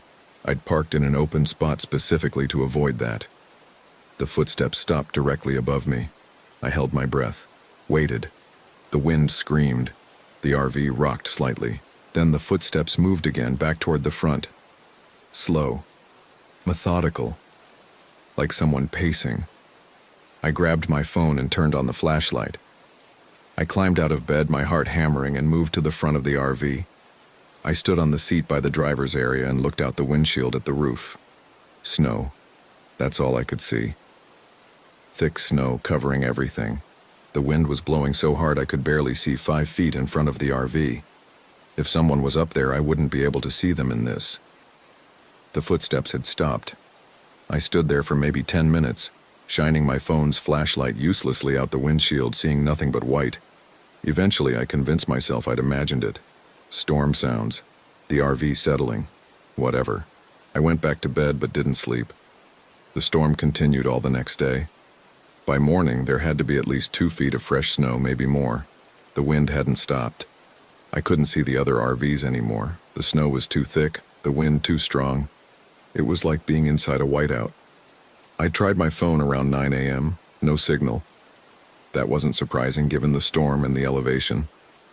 I had some podcasts downloaded, so I listened to those, made oatmeal, tried not to think about the footsteps. Around noon, someone knocked on my door. I nearly jumped out of my skin. I wasn't expecting anyone to be outside in this weather. It was David. He was bundled up like an Arctic explorer, his beard crusted with ice and snow. "Hey," he shouted over the wind. "Just checking on everyone. You doing okay?" "Fine," I shouted back. "Do you need something?" "Have you seen Kelly?" I blinked. "What?" "Kelly, my wife. She went to the bathroom around 9 this morning and never came back." The bathroom building was maybe 50 yards from my RV, in good weather a 30-second walk. In this storm, it might as well have been a mile. "No," I said. "I haven't seen anyone. Could she have gotten disoriented? Ended up at the wrong RV?" "I've checked everywhere I can reach," he said. His face was tight with worry. "The bathroom door's open, but she's not there. I thought maybe she came here by mistake." "She didn't," I said. "I'm sorry. Do you want to come in and warm up?" He shook his head. "I need to keep looking." He left before I could say anything else, disappearing into the white curtain of snow. I closed the door and locked it. I told myself Kelly had probably gotten confused in the whiteout, ended up at one of the other RVs, was waiting out the storm there. People don't just vanish, not in the middle of a campground. The footsteps came back that afternoon. It was around 3 p.m. and I was reading, or trying to. I kept thinking about Kelly, about David's face. Then I heard it again, that same slow, deliberate walking on the roof, back and forth, front to back, like someone pacing. I put my book down and listened. This time I was wide awake. I wasn't imagining it. The steps were too regular to be snow falling, too deliberate, and they had weight to them. I could hear the slight groan of the roof under the pressure. I grabbed a broom from my tiny closet and banged it against the ceiling. "Get off!" I shouted. The footsteps stopped immediately. I waited, breathing hard, the broom raised like a weapon. Nothing. Just the howl of wind and the rattle of snow against the windows. Then slowly, the footsteps started again. Same pace, same deliberate walk. Like whoever was up there was ignoring me entirely. I banged again. I said, "Get off my RV." This time the footsteps didn't stop. They continued their pattern, front to back to front, over and over. I didn't know what to do. Call for help? No phone signal. Go outside and check? In a whiteout blizzard? That seemed like a good way to end up like Kelly. Lost, disoriented, frozen. So I sat there, listening to someone walk on my roof, and tried to convince myself there was a logical explanation. By evening, the storm had somehow gotten worse. The wind sounded like it was trying to rip the RV apart. Snow had drifted up against the windows on one side, blocking them completely. I couldn't see outside anymore, couldn't tell if it was day or night except by my phone's clock. And the footsteps didn't stop. They walked all evening, same pattern. Front to back to front. Sometimes they'd stop for a few minutes and I'd think maybe whoever it was had climbed down. left. Then they'd start again. I tried everything. I banged on the ceiling. I shouted. I even played music loud, trying to drown out the sound. Nothing worked. The footsteps continued, steady and patient, like they had all the time in the world. Around 8 p.m., I heard voices outside. I couldn't make out words over the storm, but there were definitely voices. I moved to the door and pressed my ear against it. 2 people, maybe 3, shouting. I unlocked the door and opened it a crack. The wind nearly ripped it from my hand. Snow blasted into the RV. "Can't keep looking." That was David's voice. "We need to wait until it stops. She's out here somewhere." A woman's voice, but not Kelly's voice, someone else. I opened the door wider and stepped into the doorway, immediately regretting it as the cold hit me. I could barely see 2 shapes in the swirling snow, maybe 15 feet away. "Hello?" I called out. They both turned. One was definitely David. The other was a woman I didn't recognize, shorter, wearing a bright blue parka. "Have you seen her?" David called to me. "Seen who?" "Kelly. She's been missing since this morning." I started to say I already knew that he'd told me at noon. But something stopped me, because his voice had a different quality now. Not worried, not frantic, almost excited. "No," I called back. "I haven't seen her. We'll find her," the woman in the blue parka said. "We always do." They disappeared back into the whiteout before I could ask what she meant. I shut the door and locked it. My hands were shaking, and not from the cold. The footsteps above me had stopped. I stood in the center of the RV, dripping melting snow onto the floor, listening. Wind. That was all I could hear. Wind and my own breathing. Then, a knock at the door. 3 sharp raps, exactly like David and Kelly had used 2 days before. I didn't move. I didn't breathe. Another knock. Harder this time. "Hannah?" A woman's voice. "Hannah, it's Kelly. Can you let me in?" I stayed frozen. Every instinct told me not to open that door. "Hannah, please, I'm freezing out here." The voice sounded like Kelly. Same tone, same slight rasp. But there was something off about it, like someone doing an impression rather than the real thing. "Where were you?" I called through the door. A pause. "I got lost. In the storm. Can you please open the door?" "David's been looking for you all day." Another pause, longer this time. "I know. I saw him. Hannah, please, it's so cold." I moved closer to the door, pressed my eye against the peephole. At first, all I could see was white, snow, darkness. Then a shape moved into view. It was Kelly. Same dark ponytail, same face. She was looking directly at the peephole, smiling. But her eyes were wrong.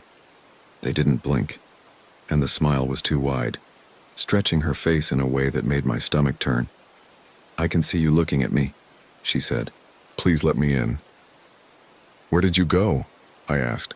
"I told you I got lost." "For 12 hours?" That smile didn't waver. "Time moves differently in the storm, you'll see. Please, Hannah, I'm so cold." I backed away from the door.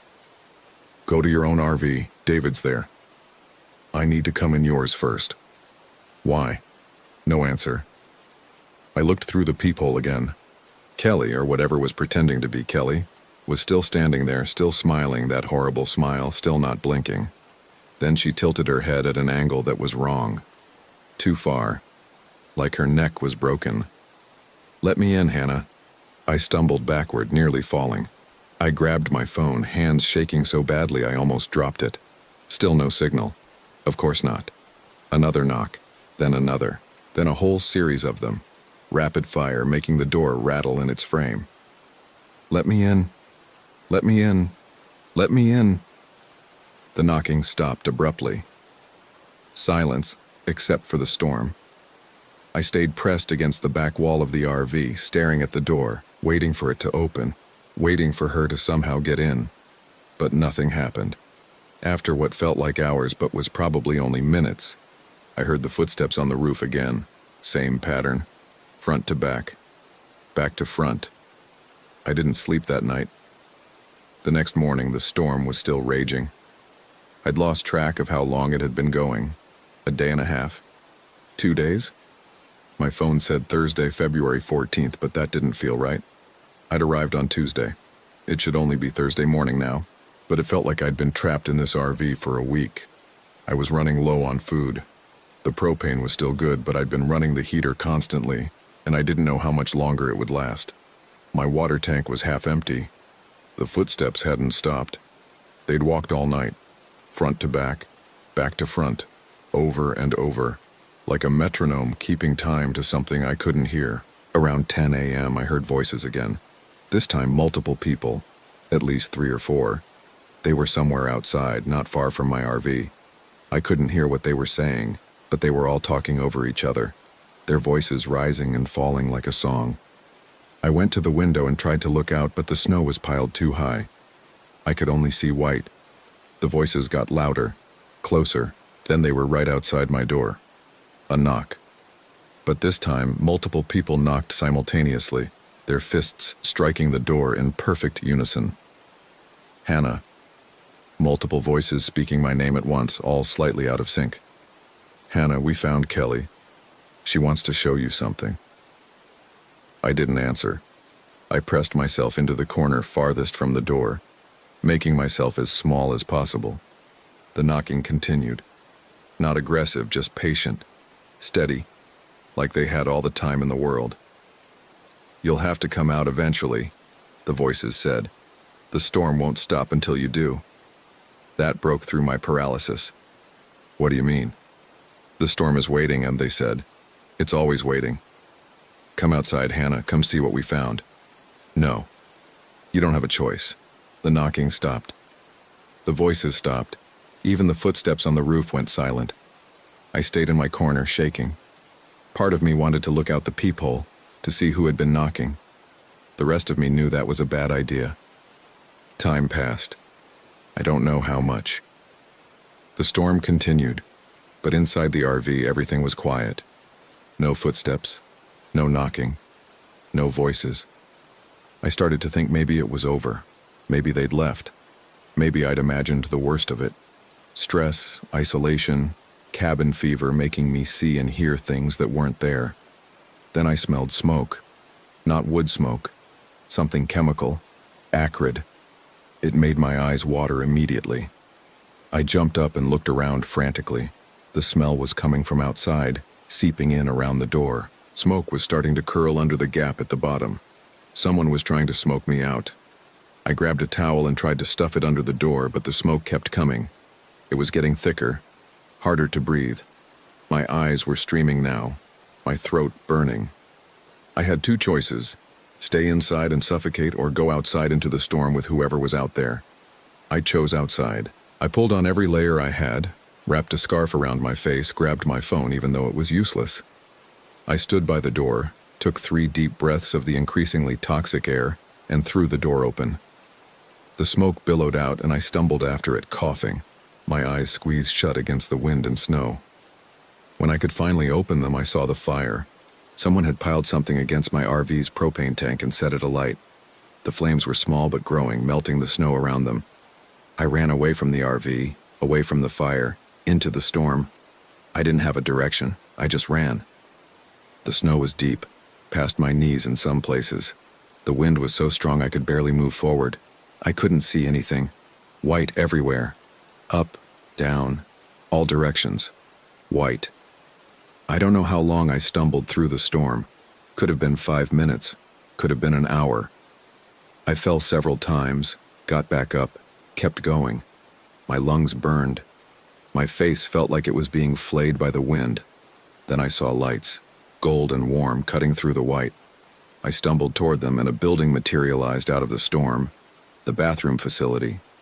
The lights were on inside. I pulled the door open and fell into the warmth. The door slammed shut behind me, cutting off the wind immediately. The bathroom was small. 2 stalls, 2 sinks, a shower. Institutional white tile that was cracked in places. Fluorescent lights humming overhead. And Kelly was there. She was standing at one of the sinks, looking at herself in the mirror. Her back was to me, but I recognized the ponytail, the jacket she'd been wearing. Kelly? My voice came out as a croak. She didn't turn around, didn't move at all, just stood there staring at her reflection. I moved closer, slowly. Something was wrong. Everything was wrong. Kelly, are you okay? She turned her head slightly, not enough to look at me, but enough that I could see her profile. He thinks I'm her, she said. Her voice was flat, empty. He can't tell the difference. What are you talking about? I came back and he was so relieved. He hugged me. He said he was so worried. She laughed, but it was wrong. Too high, too sharp. He can't tell that I'm not her anymore. You are her, I said, but I didn't believe it. You're Kelly. No, she turned to face me fully now and I saw it. Something in her face had changed. Not physically, she looked exactly like the Kelly I'd met 3 days ago. But something in the eyes, the set of the mouth. It was like looking at a photograph of someone instead of the person themselves. What happened to you? I whispered. I went outside, she said, into the storm, and it took me somewhere with doors that don't open and windows that show the wrong things, and when I came back, she looked down at her hands, turning them over like she was seeing them for the first time. This wasn't my body anymore. It just looks like it. I backed toward the door. You're not making sense. The storm takes people, she said. It's been doing it for years, decades maybe. People come up here to camp and a storm hits and they go outside and they don't come back, or they come back different. Wrong. That's not possible. She smiled then, and it was the same too wide smile I'd seen through the peephole. David can't tell. He's been sleeping next to me for 2 days and he has no idea. He kissed me this morning, Hannah. He told me he loved me. I grabbed the door handle. I'm leaving. The storm won't let you, she said. Not until it takes you too. That's how it works. It needs to replace someone. It already got me. Now it wants you. You're crazy. Maybe. She turned back to the mirror. Or maybe I'm the only one telling you the truth. The footsteps on your roof. That's you, Hannah. The you that's waiting to replace you. It walks up there learning how to be you, practicing your patterns. And when you finally break and go outside, it'll take your place. And the you standing here right now will be gone. That's insane. David can't tell the difference, she said again, her voice breaking slightly. He looks at me with so much love and he doesn't know I'm not her. He doesn't know his wife is gone. I ran. I threw the door open and ran back into the storm. I didn't have a plan. I just knew I couldn't stay in that bathroom with her. With it. With whatever she'd become. The wind hit me like a physical force. I could barely see. I had no idea which direction I was going. Away from the bathroom, that was all I knew. I heard voices calling my name. They came from everywhere and nowhere, distorted by the wind. Some of them sounded concerned. Some sounded angry. One sounded exactly like my ex-husband, which was impossible because Derek was in Salt Lake City. Hannah, come back. You'll freeze out here. Hannah, we can help you. Hannah, just give up. It's easier if you give up. I kept running, kept stumbling through the snow. My lungs were screaming. My face had gone numb. Then I hit something. Something solid. I bounced off it and fell backward into the snow. A wall. I'd run into a wall. I felt along it, trying to figure out what it was. Wood siding. A door. I'd found one of the RVs. I pulled myself up and pounded on the door. Help! Please! Someone help me! The door opened so fast I almost fell inside. It was David. He grabbed my arm and pulled me in, then slammed the door shut behind me. Jesus Christ, he said. What are you doing out there? You're going to freeze to death. I collapsed onto the floor, gasping, shaking so hard my teeth chattered. Your RV, I managed to say. They tried to burn my RV. What? Who? I don't know. Someone... I broke off, looking around. I was in a RV similar to mine, but bigger, nicer. And Kelly was sitting at the small dining table, holding a cup of coffee, watching me with that same flat expression. Are you hurt? David asked. Hannah, are you hurt? I couldn't take my eyes off Kelly. She raised the cup to her lips and drank, never breaking eye contact. I need to leave, I said. I need to get out of here. You can't leave in this storm, David said. Look, stay here until it passes, okay? You'll be safe here. No. I tried to stand up, but my legs wouldn't support me. No, I can't stay here. Hannah. David crouched down beside me. His face was concerned, his eyes kind. You're in shock. You need to warm up. Just stay for a bit, okay? Kelly spoke up from the table. She knows. David glanced at her. Knows what? She knows I'm not me. His expression didn't change. He turned back to me. The storm's been hard on all of us.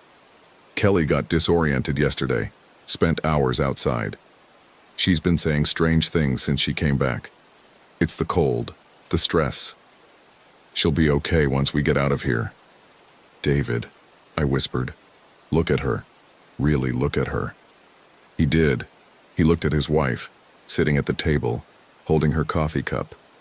And I saw something flicker across his face just for a second. Recognition. Horror. Then it was gone, replaced by that same concerned expression. She's fine, he said. We're all fine. The storm's just getting to us. He was lying. I could see it in the way his smile didn't reach his eyes, in the tension in his shoulders. He knew. He knew something was wrong with Kelly, but he was choosing not to see it. I need to go, I said again. Don't be stupid, Kelly said from the table. If you go back out there, you'll die. Or worse, you'll come back like me. Kelly, stop, David said sharply. She deserves to know the truth, Kelly continued. The storm takes people, David. It took me. And it's been trying to take her since she got here. That's why there are footsteps on her roof. That's her replacement waiting. There's no such thing, David said, but his voice wavered. I managed to stand, using the wall for support. I'm leaving. Thank you for letting me in, but I'm going back to my RV. Your RV is on fire, Kelly said. You said so yourself. She was right. The fire had been small, but it had been right next to the propane tank. By now the whole thing could be engulfed, or it could have been put out by the snow. I had no way of knowing.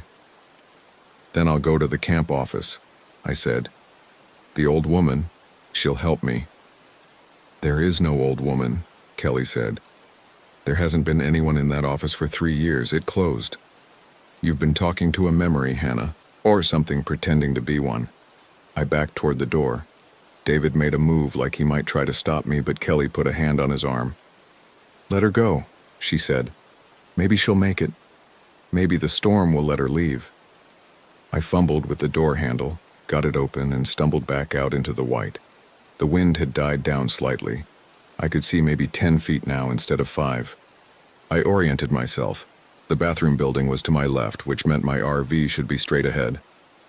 I trudged through the snow, every step an effort. The voices had stopped calling my name.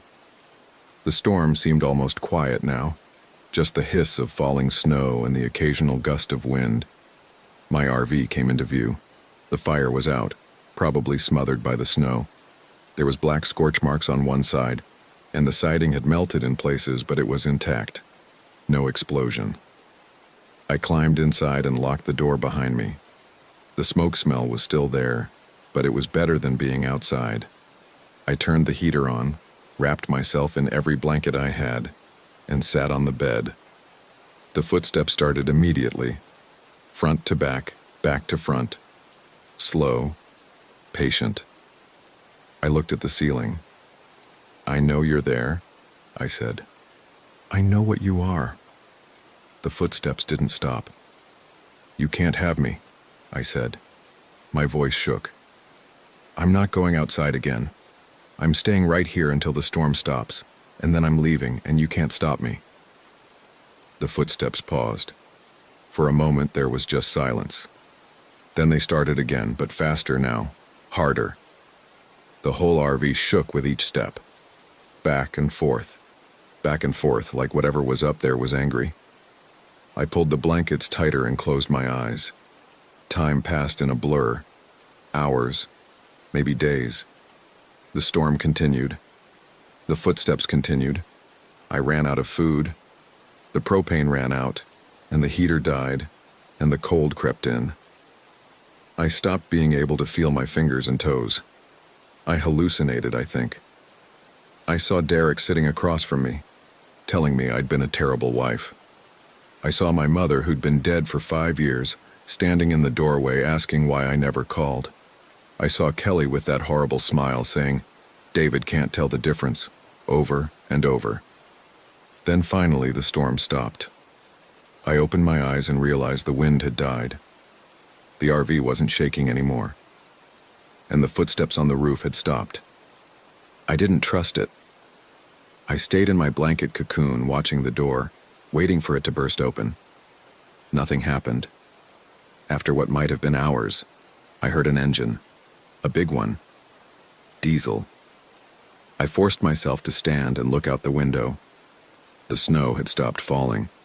The sky was visible, pale blue, almost white, and a snowplow was making its way through the campground, clearing the road.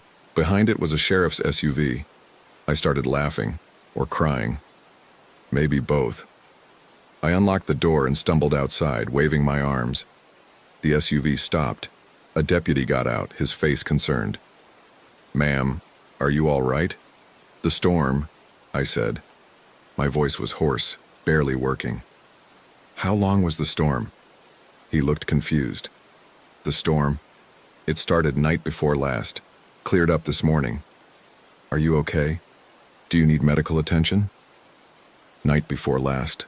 That was impossible. I'd been trapped for days, at least a week. Time had, but I remembered what Kelly had said. Time moves differently in the storm. "There are other campers," I said. "David and Kelly Green, they need help. Kelly's not, she's not right." The deputy guided me to his SUV, helped me sit in the back where it was warm. Another deputy was talking on the radio, calling for an ambulance. They found David and Kelly in their RV 20 minutes later. Both of them were fine, cold, shaken, but fine. Kelly hugged David when they emerged, and he held her tight, and I saw the way he looked at her. Love. Relief. No hint that he knew anything was wrong. They checked my RV. No sign of fire damage. No scorch marks. The siding was intact. The old woman at the camp office, she was there, alive, yelling at the deputies about all the fuss. She told them the campground had been open all winter, same as always. The doctor said I had severe hypothermia and dehydration, possible hallucinations from exposure and stress. They kept me for 3 days, then released me to my sister. The police investigated but found nothing unusual. No evidence of anyone trying to burn my RV. No footprints on the roof. David and Kelly confirmed the storm had been bad, but not abnormal for the area. Kelly seemed completely fine. Friendly, normal, no trace of that flat effect or horrible smile. Everyone said the same thing. I'd been alone too long. The isolation, the divorce, the stress. It had all caught up with me. I'd had some kind of breakdown. Maybe they're right. Maybe I imagined it all. But 3 weeks after I got home, I got a friend request on Facebook from Kelly Green. I almost didn't accept it, but curiosity won. Her profile was normal. Pictures of her and David hiking, camping, smiling. Posts about their adventures. Everything you'd expect. Except in every single photo, she wasn't blinking. I scrolled through dozens of pictures looking for one where her eyes were closed, even mid-blink. There weren't any. In every photo, her eyes were wide open, staring directly at the camera. And in the most recent photo, one posted just yesterday, she was standing in a forest somewhere, smiling that too wide smile. The caption read, "Can't wait for our next camping trip. We found the perfect spot." Behind her, barely visible in the trees, there were shapes. Dark shapes that might have been shadows, or might have been people standing perfectly still, watching. I blocked her immediately. Blocked David, too. I sold the RV the next day for half of what I'd paid for it. I don't camp anymore. I don't go anywhere that doesn't have cell phone signal and crowds of people and lights. Sometimes at night, when I'm trying to fall asleep, I hear footsteps on the roof of my apartment building. Slow, patient, front to back to front. I know what it is. I know what it's waiting for. And I know that one day, despite all my precautions, I'm going to go outside at the wrong time. Maybe I'll step out to get the mail. Maybe I'll take out the trash, but I'll go outside and it'll be there and it'll take my place. And everyone who knows me will look at whatever comes back and think it's me. They won't be able to tell the difference. Just like David can't tell the difference about Kelly. The storm took her, and it's waiting to take me too. I'm writing this down so someone will know. So if I start acting strange, if my smile gets too wide or I stop blinking in photos, someone will remember that I warned them. I'm still me right now. I'm still Hannah Carter. I'm still the woman who bought an RV and went camping and survived a storm that I'm not sure was entirely natural. But I don't know how much longer that will be true. The footsteps on my roof are getting louder.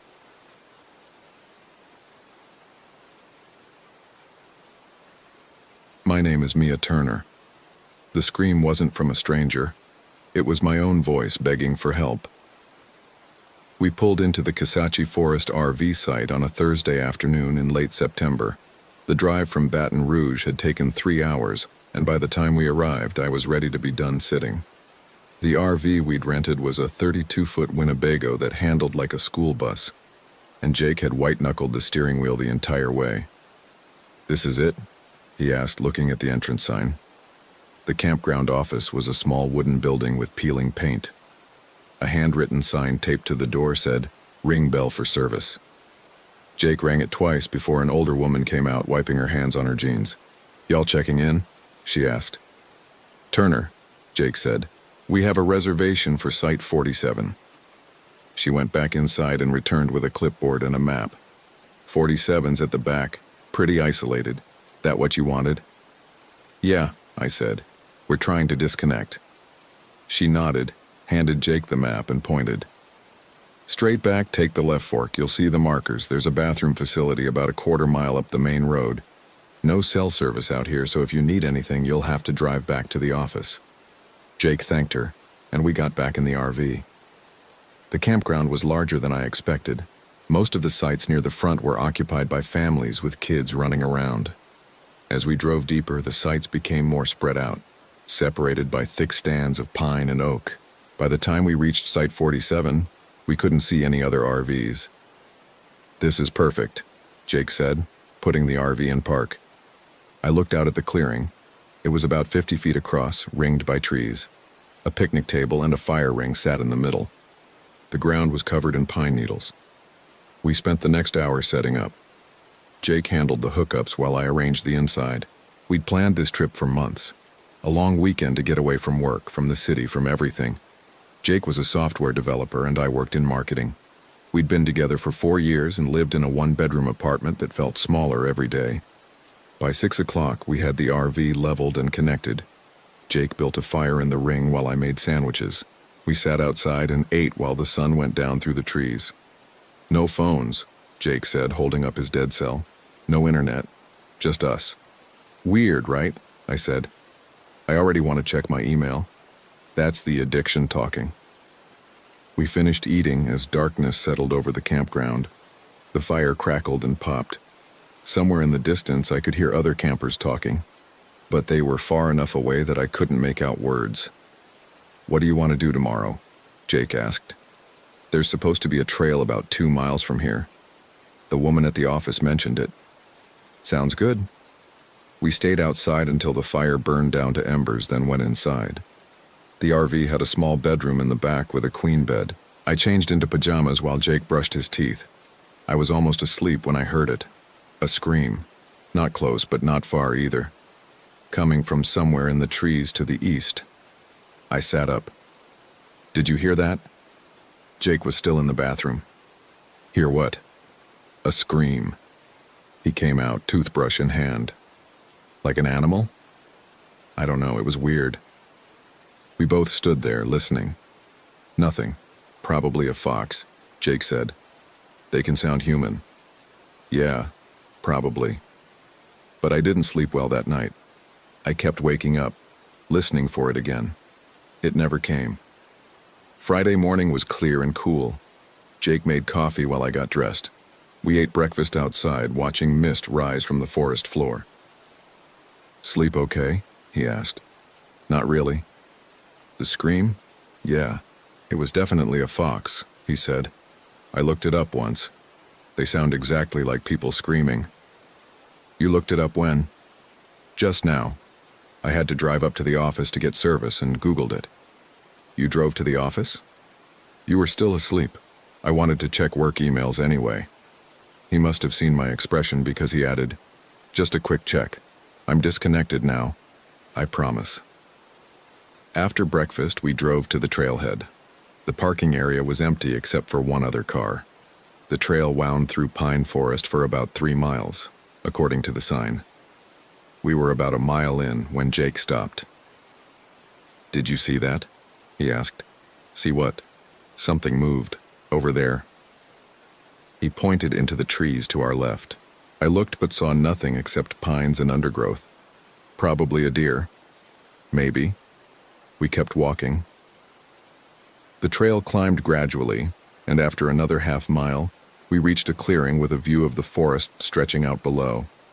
We took some pictures and sat on a fallen log to rest. "This was a good idea," Jake said, "coming out here. Yeah, we should do it more often. Get away, just the two of us."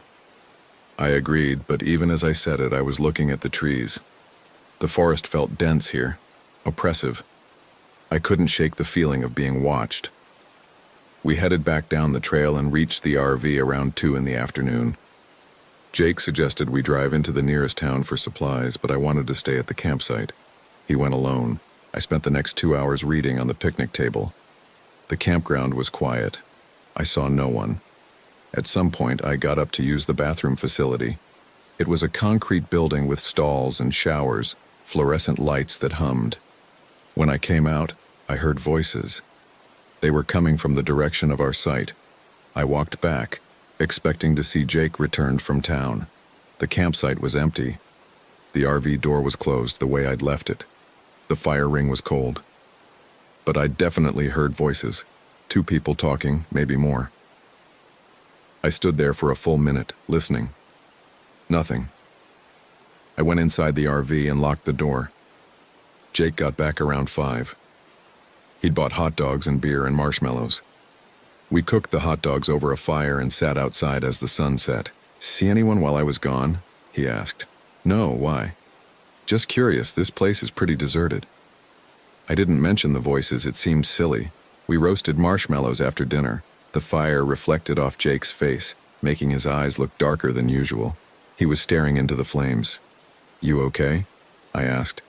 "Yeah, just thinking about work." "I thought you were disconnected." "I am. It's just hard to shut it off, you know?" I did know. Even out here, my mind kept drifting back to the campaign I'd been working on. The deadlines waiting for me when I returned. We went inside around 9. Jake wanted to watch a movie on his laptop, but I was tired. I lay in bed while he sat in the front, headphones on. I could see the glow of the screen reflecting off the windshield. I must have dozed off because when I opened my eyes it was dark and Jake was next to me asleep. Then I heard it again.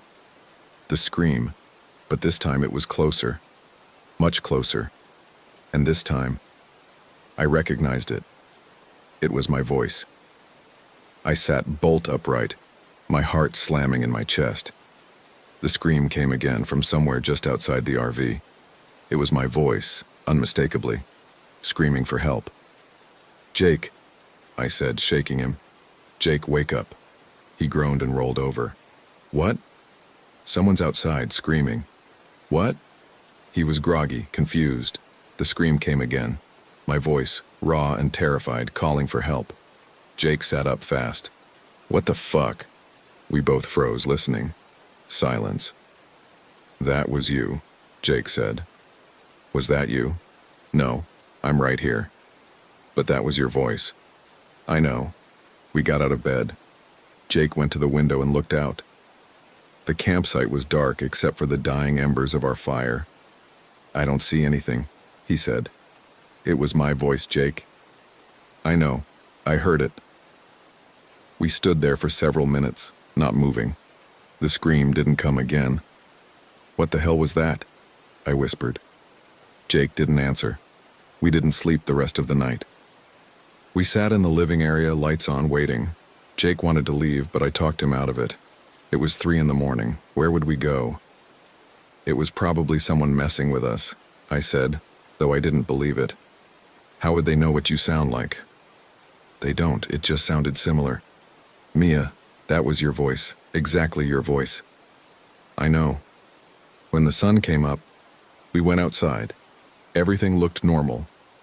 The fire ring, the picnic table, the trees. Jake walked the perimeter of the campsite while I stood by the RV. "Nothing," he said when he came back. "No footprints, no signs of anyone.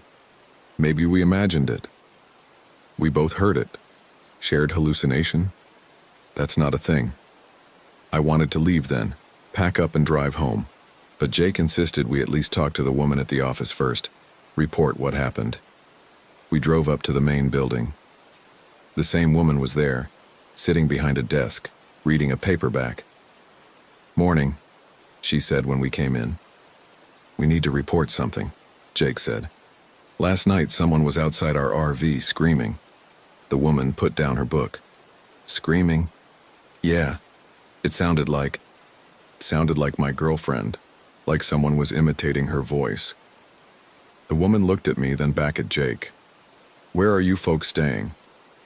"Site 47. Her expression changed slightly.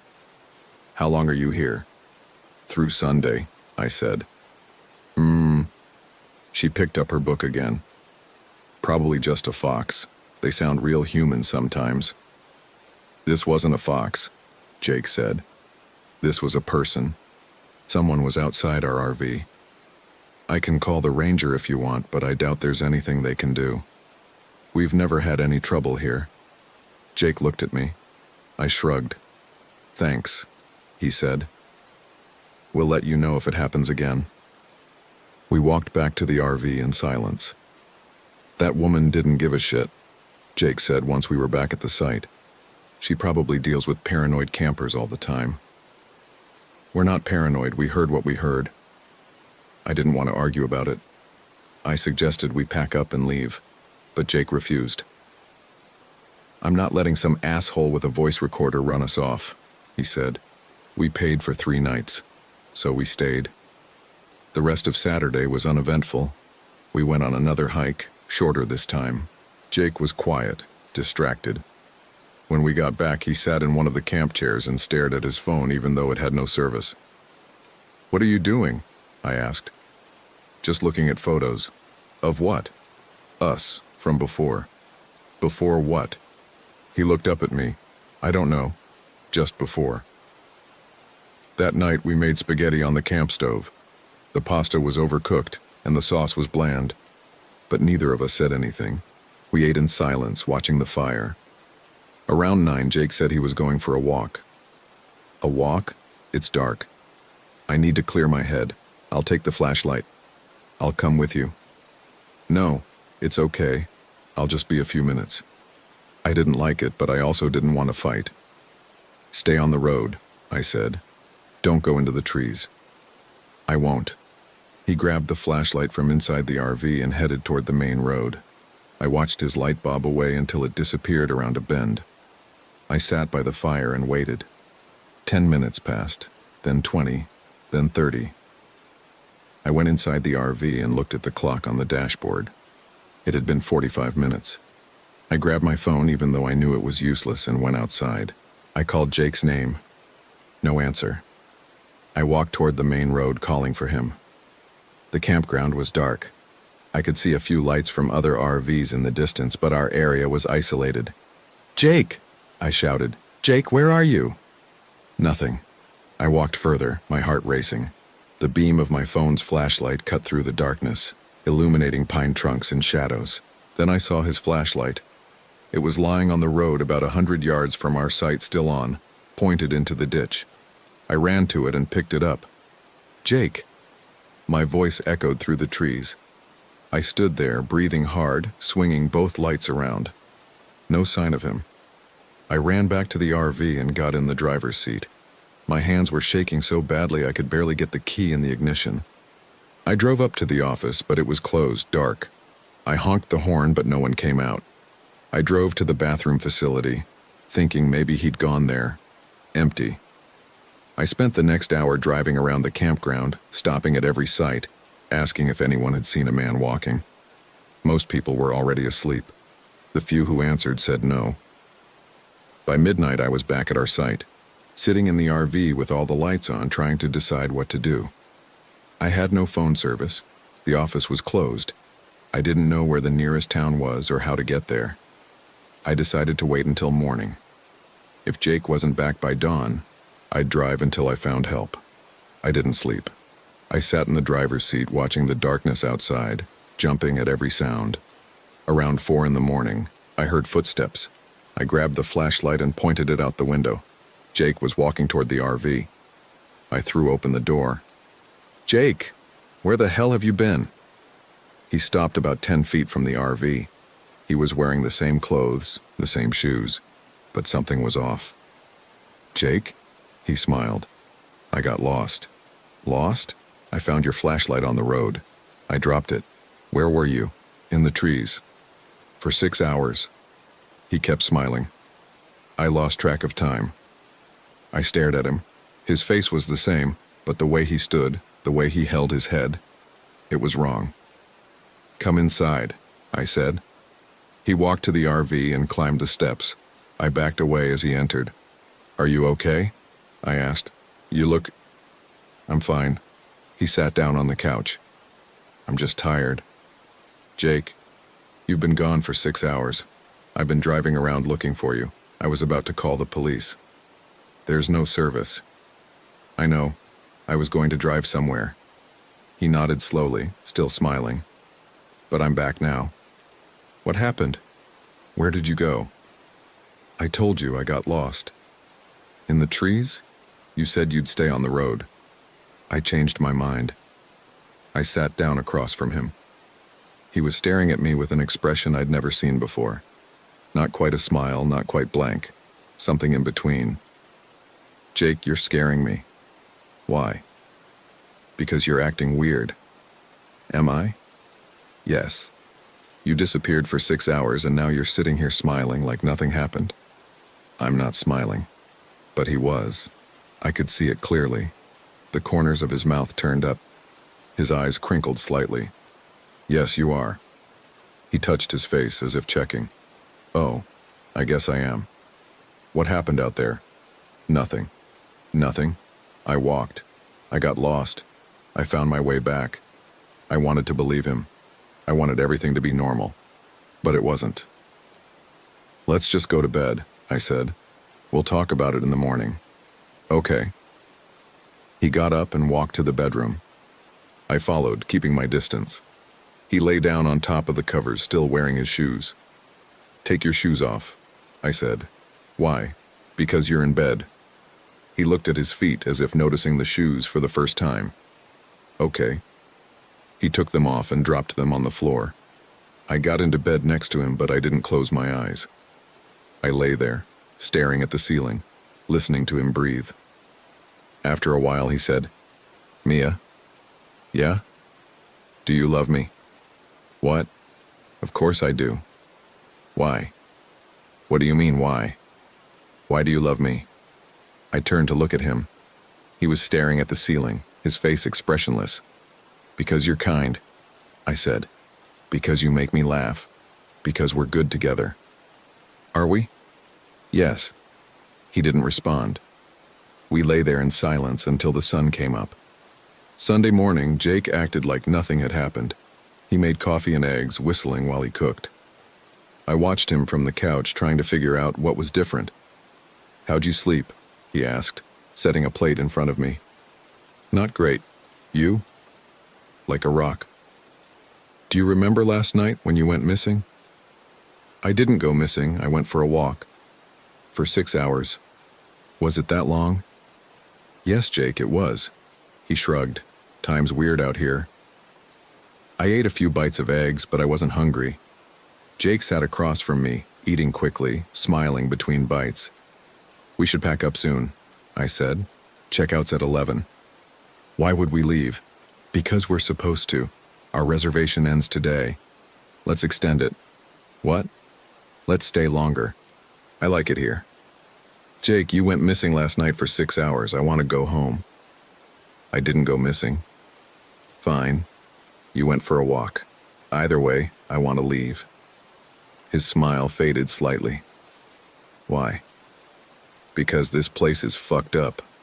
Because I keep hearing my own voice screaming in the woods because you're acting strange.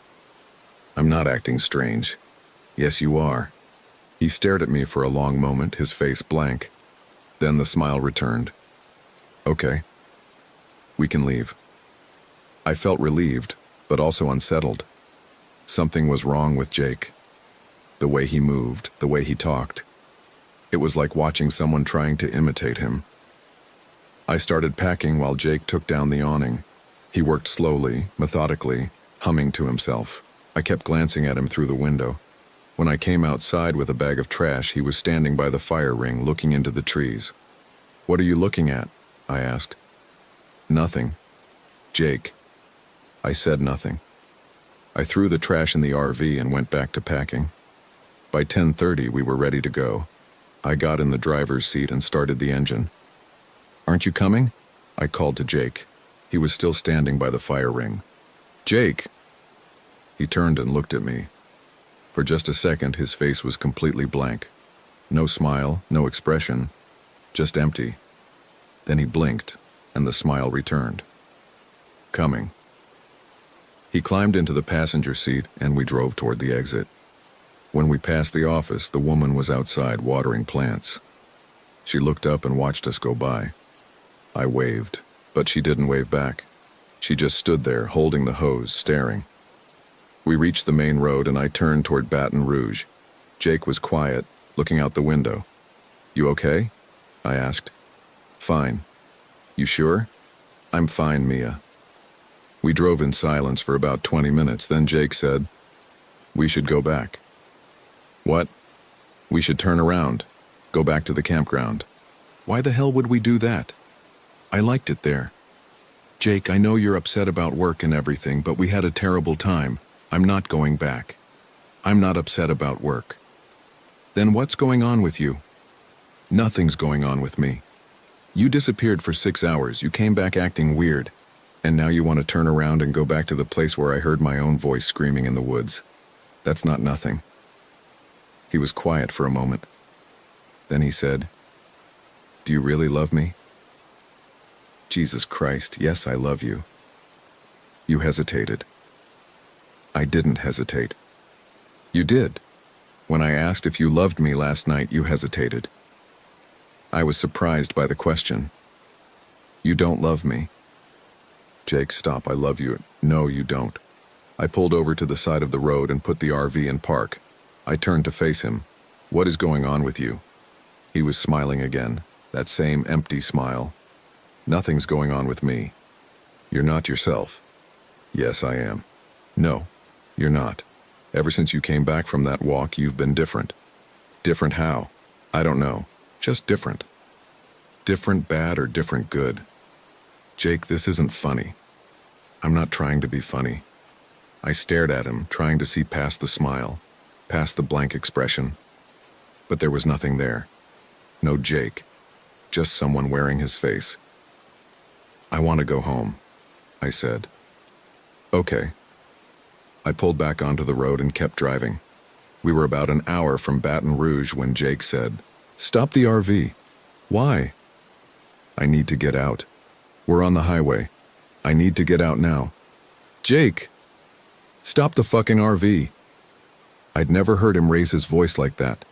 I pulled over onto the shoulder and he threw open the door and jumped out. I got out and ran around to his side.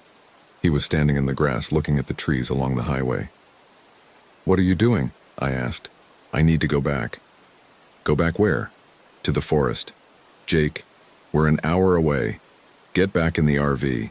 I can't. What do you mean you can't? He turned to look at me. His face was wrong. The smile was too wide, stretching his mouth in a way that didn't look human. I need to go back, he said again. No. We're going home. You can go home. I'm going back. Jake, please. He started walking, not toward the trees, but along the shoulder, back in the direction we'd come. I ran after him. Jake, stop. He didn't stop. He kept walking, faster now, almost running. I grabbed his arm. Jake. He spun around and looked at me. His eyes were different, darker, empty. You don't love me, he said. I do love you. No, you don't. You never did. That's not true. It is, I can see it, I can see everything. What are you talking about? He pulled his arm free and kept walking. I stood there watching him go. A car passed, honking at me. I got back in the RV and pulled onto the highway. I followed Jake for about a mile, driving slowly behind him. Other cars honked and swerved around me. I didn't care. I watched him in the side mirror, walking along the shoulder, never looking back. Then he stopped. I stopped too, putting the RV in park. I got out and walked toward him. Jake? He was standing at the edge of the trees, staring into the forest. Jake, please, let's just go home. We can talk about whatever this is. He didn't respond. I reached out and touched his shoulder. He turned and looked at me. You should go home, he said. I don't belong there anymore. What does that mean? It means you should go. I'm not leaving you here. Yes, you are. He turned and walked into the trees. I followed him for about 20 feet, then lost him in the undergrowth. I called his name over and over, but he didn't answer. I stood there for maybe 10 minutes, waiting for him to come back. He didn't. Eventually, I walked back to the RV and sat in the driver's seat. I sat there for another hour, watching the trees, waiting. He never came back. I drove home alone. I called the police from a gas station and reported Jake missing. They took my information and said they'd send someone to search the area. I gave them the location where he'd walked into the trees. When I got back to our apartment, I didn't know what to do. I unpacked the RV and returned it to the rental company. I called Jake's parents and told them what happened. They were confused, upset. They asked me questions I couldn't answer. The police called me 3 days later. They'd searched the area where Jake disappeared. They found nothing. No footprints, no signs of him. They asked if we'd been fighting, if there was any reason he might have left on his own. I didn't know what to tell them. They expanded the search, brought in dogs. Nothing. After a week, they called to tell me they were suspending the search. Jake was officially a missing person.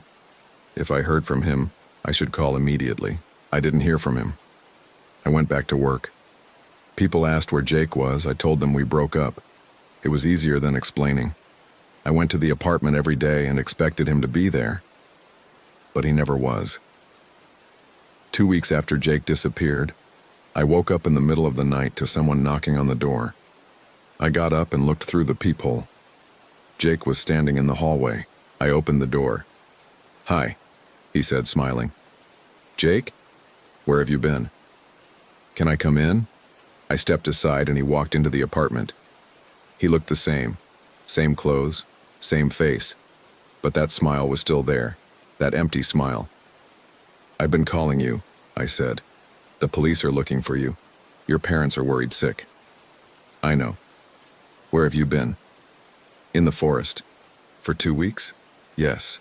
Doing what? Waiting. Waiting for what? He sat down on the couch, still smiling. For you to come back. Come back? Jake, I'm right here. You're the one who left. No, you left. I didn't leave. You walked into the trees and disappeared. I've been in the apartment the whole time. No, you haven't. Yes, I have. I stared at him. He was looking around the apartment like he'd never seen it before. Jake, you're not making sense. I'm making perfect sense. No, you're not.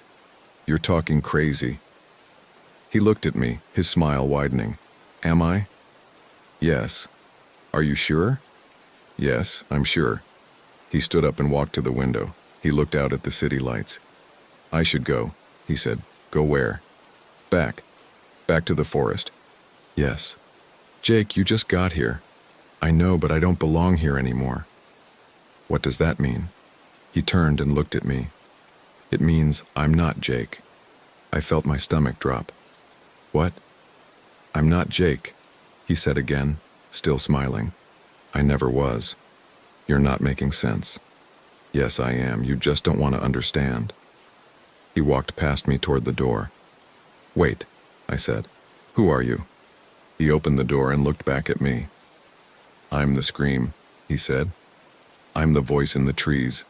I'm the thing that calls you back. Then he left. I stood there for a long time, staring at the open door. I called the police and told them Jake had been here. They came to the apartment and took a statement. They asked if he'd seemed disoriented, if he'd been using drugs. I told them I didn't know. They put out a new alert. They searched the area around the apartment. They found nothing. Jake never came back. That was 3 months ago. I still live in the same apartment. I still go to work every day. I still call Jake's phone even though I know he won't answer. Sometimes late at night I hear it. The scream. My own voice, calling from somewhere far away. Begging for help. I don't go to it. I stay inside with the windows closed and the doors locked. But I know eventually I'll have to go back. Back to the forest.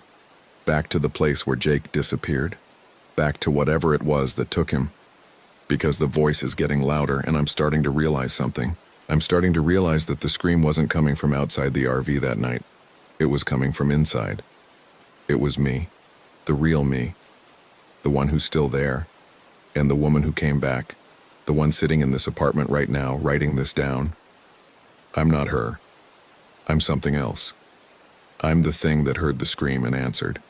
I'm the thing that walked out of the trees. And I'm still here wearing Mia Turner's face, living Mia Turner's life. But soon I'll have to go back. Because the real Mia is still in the forest. And she's still screaming.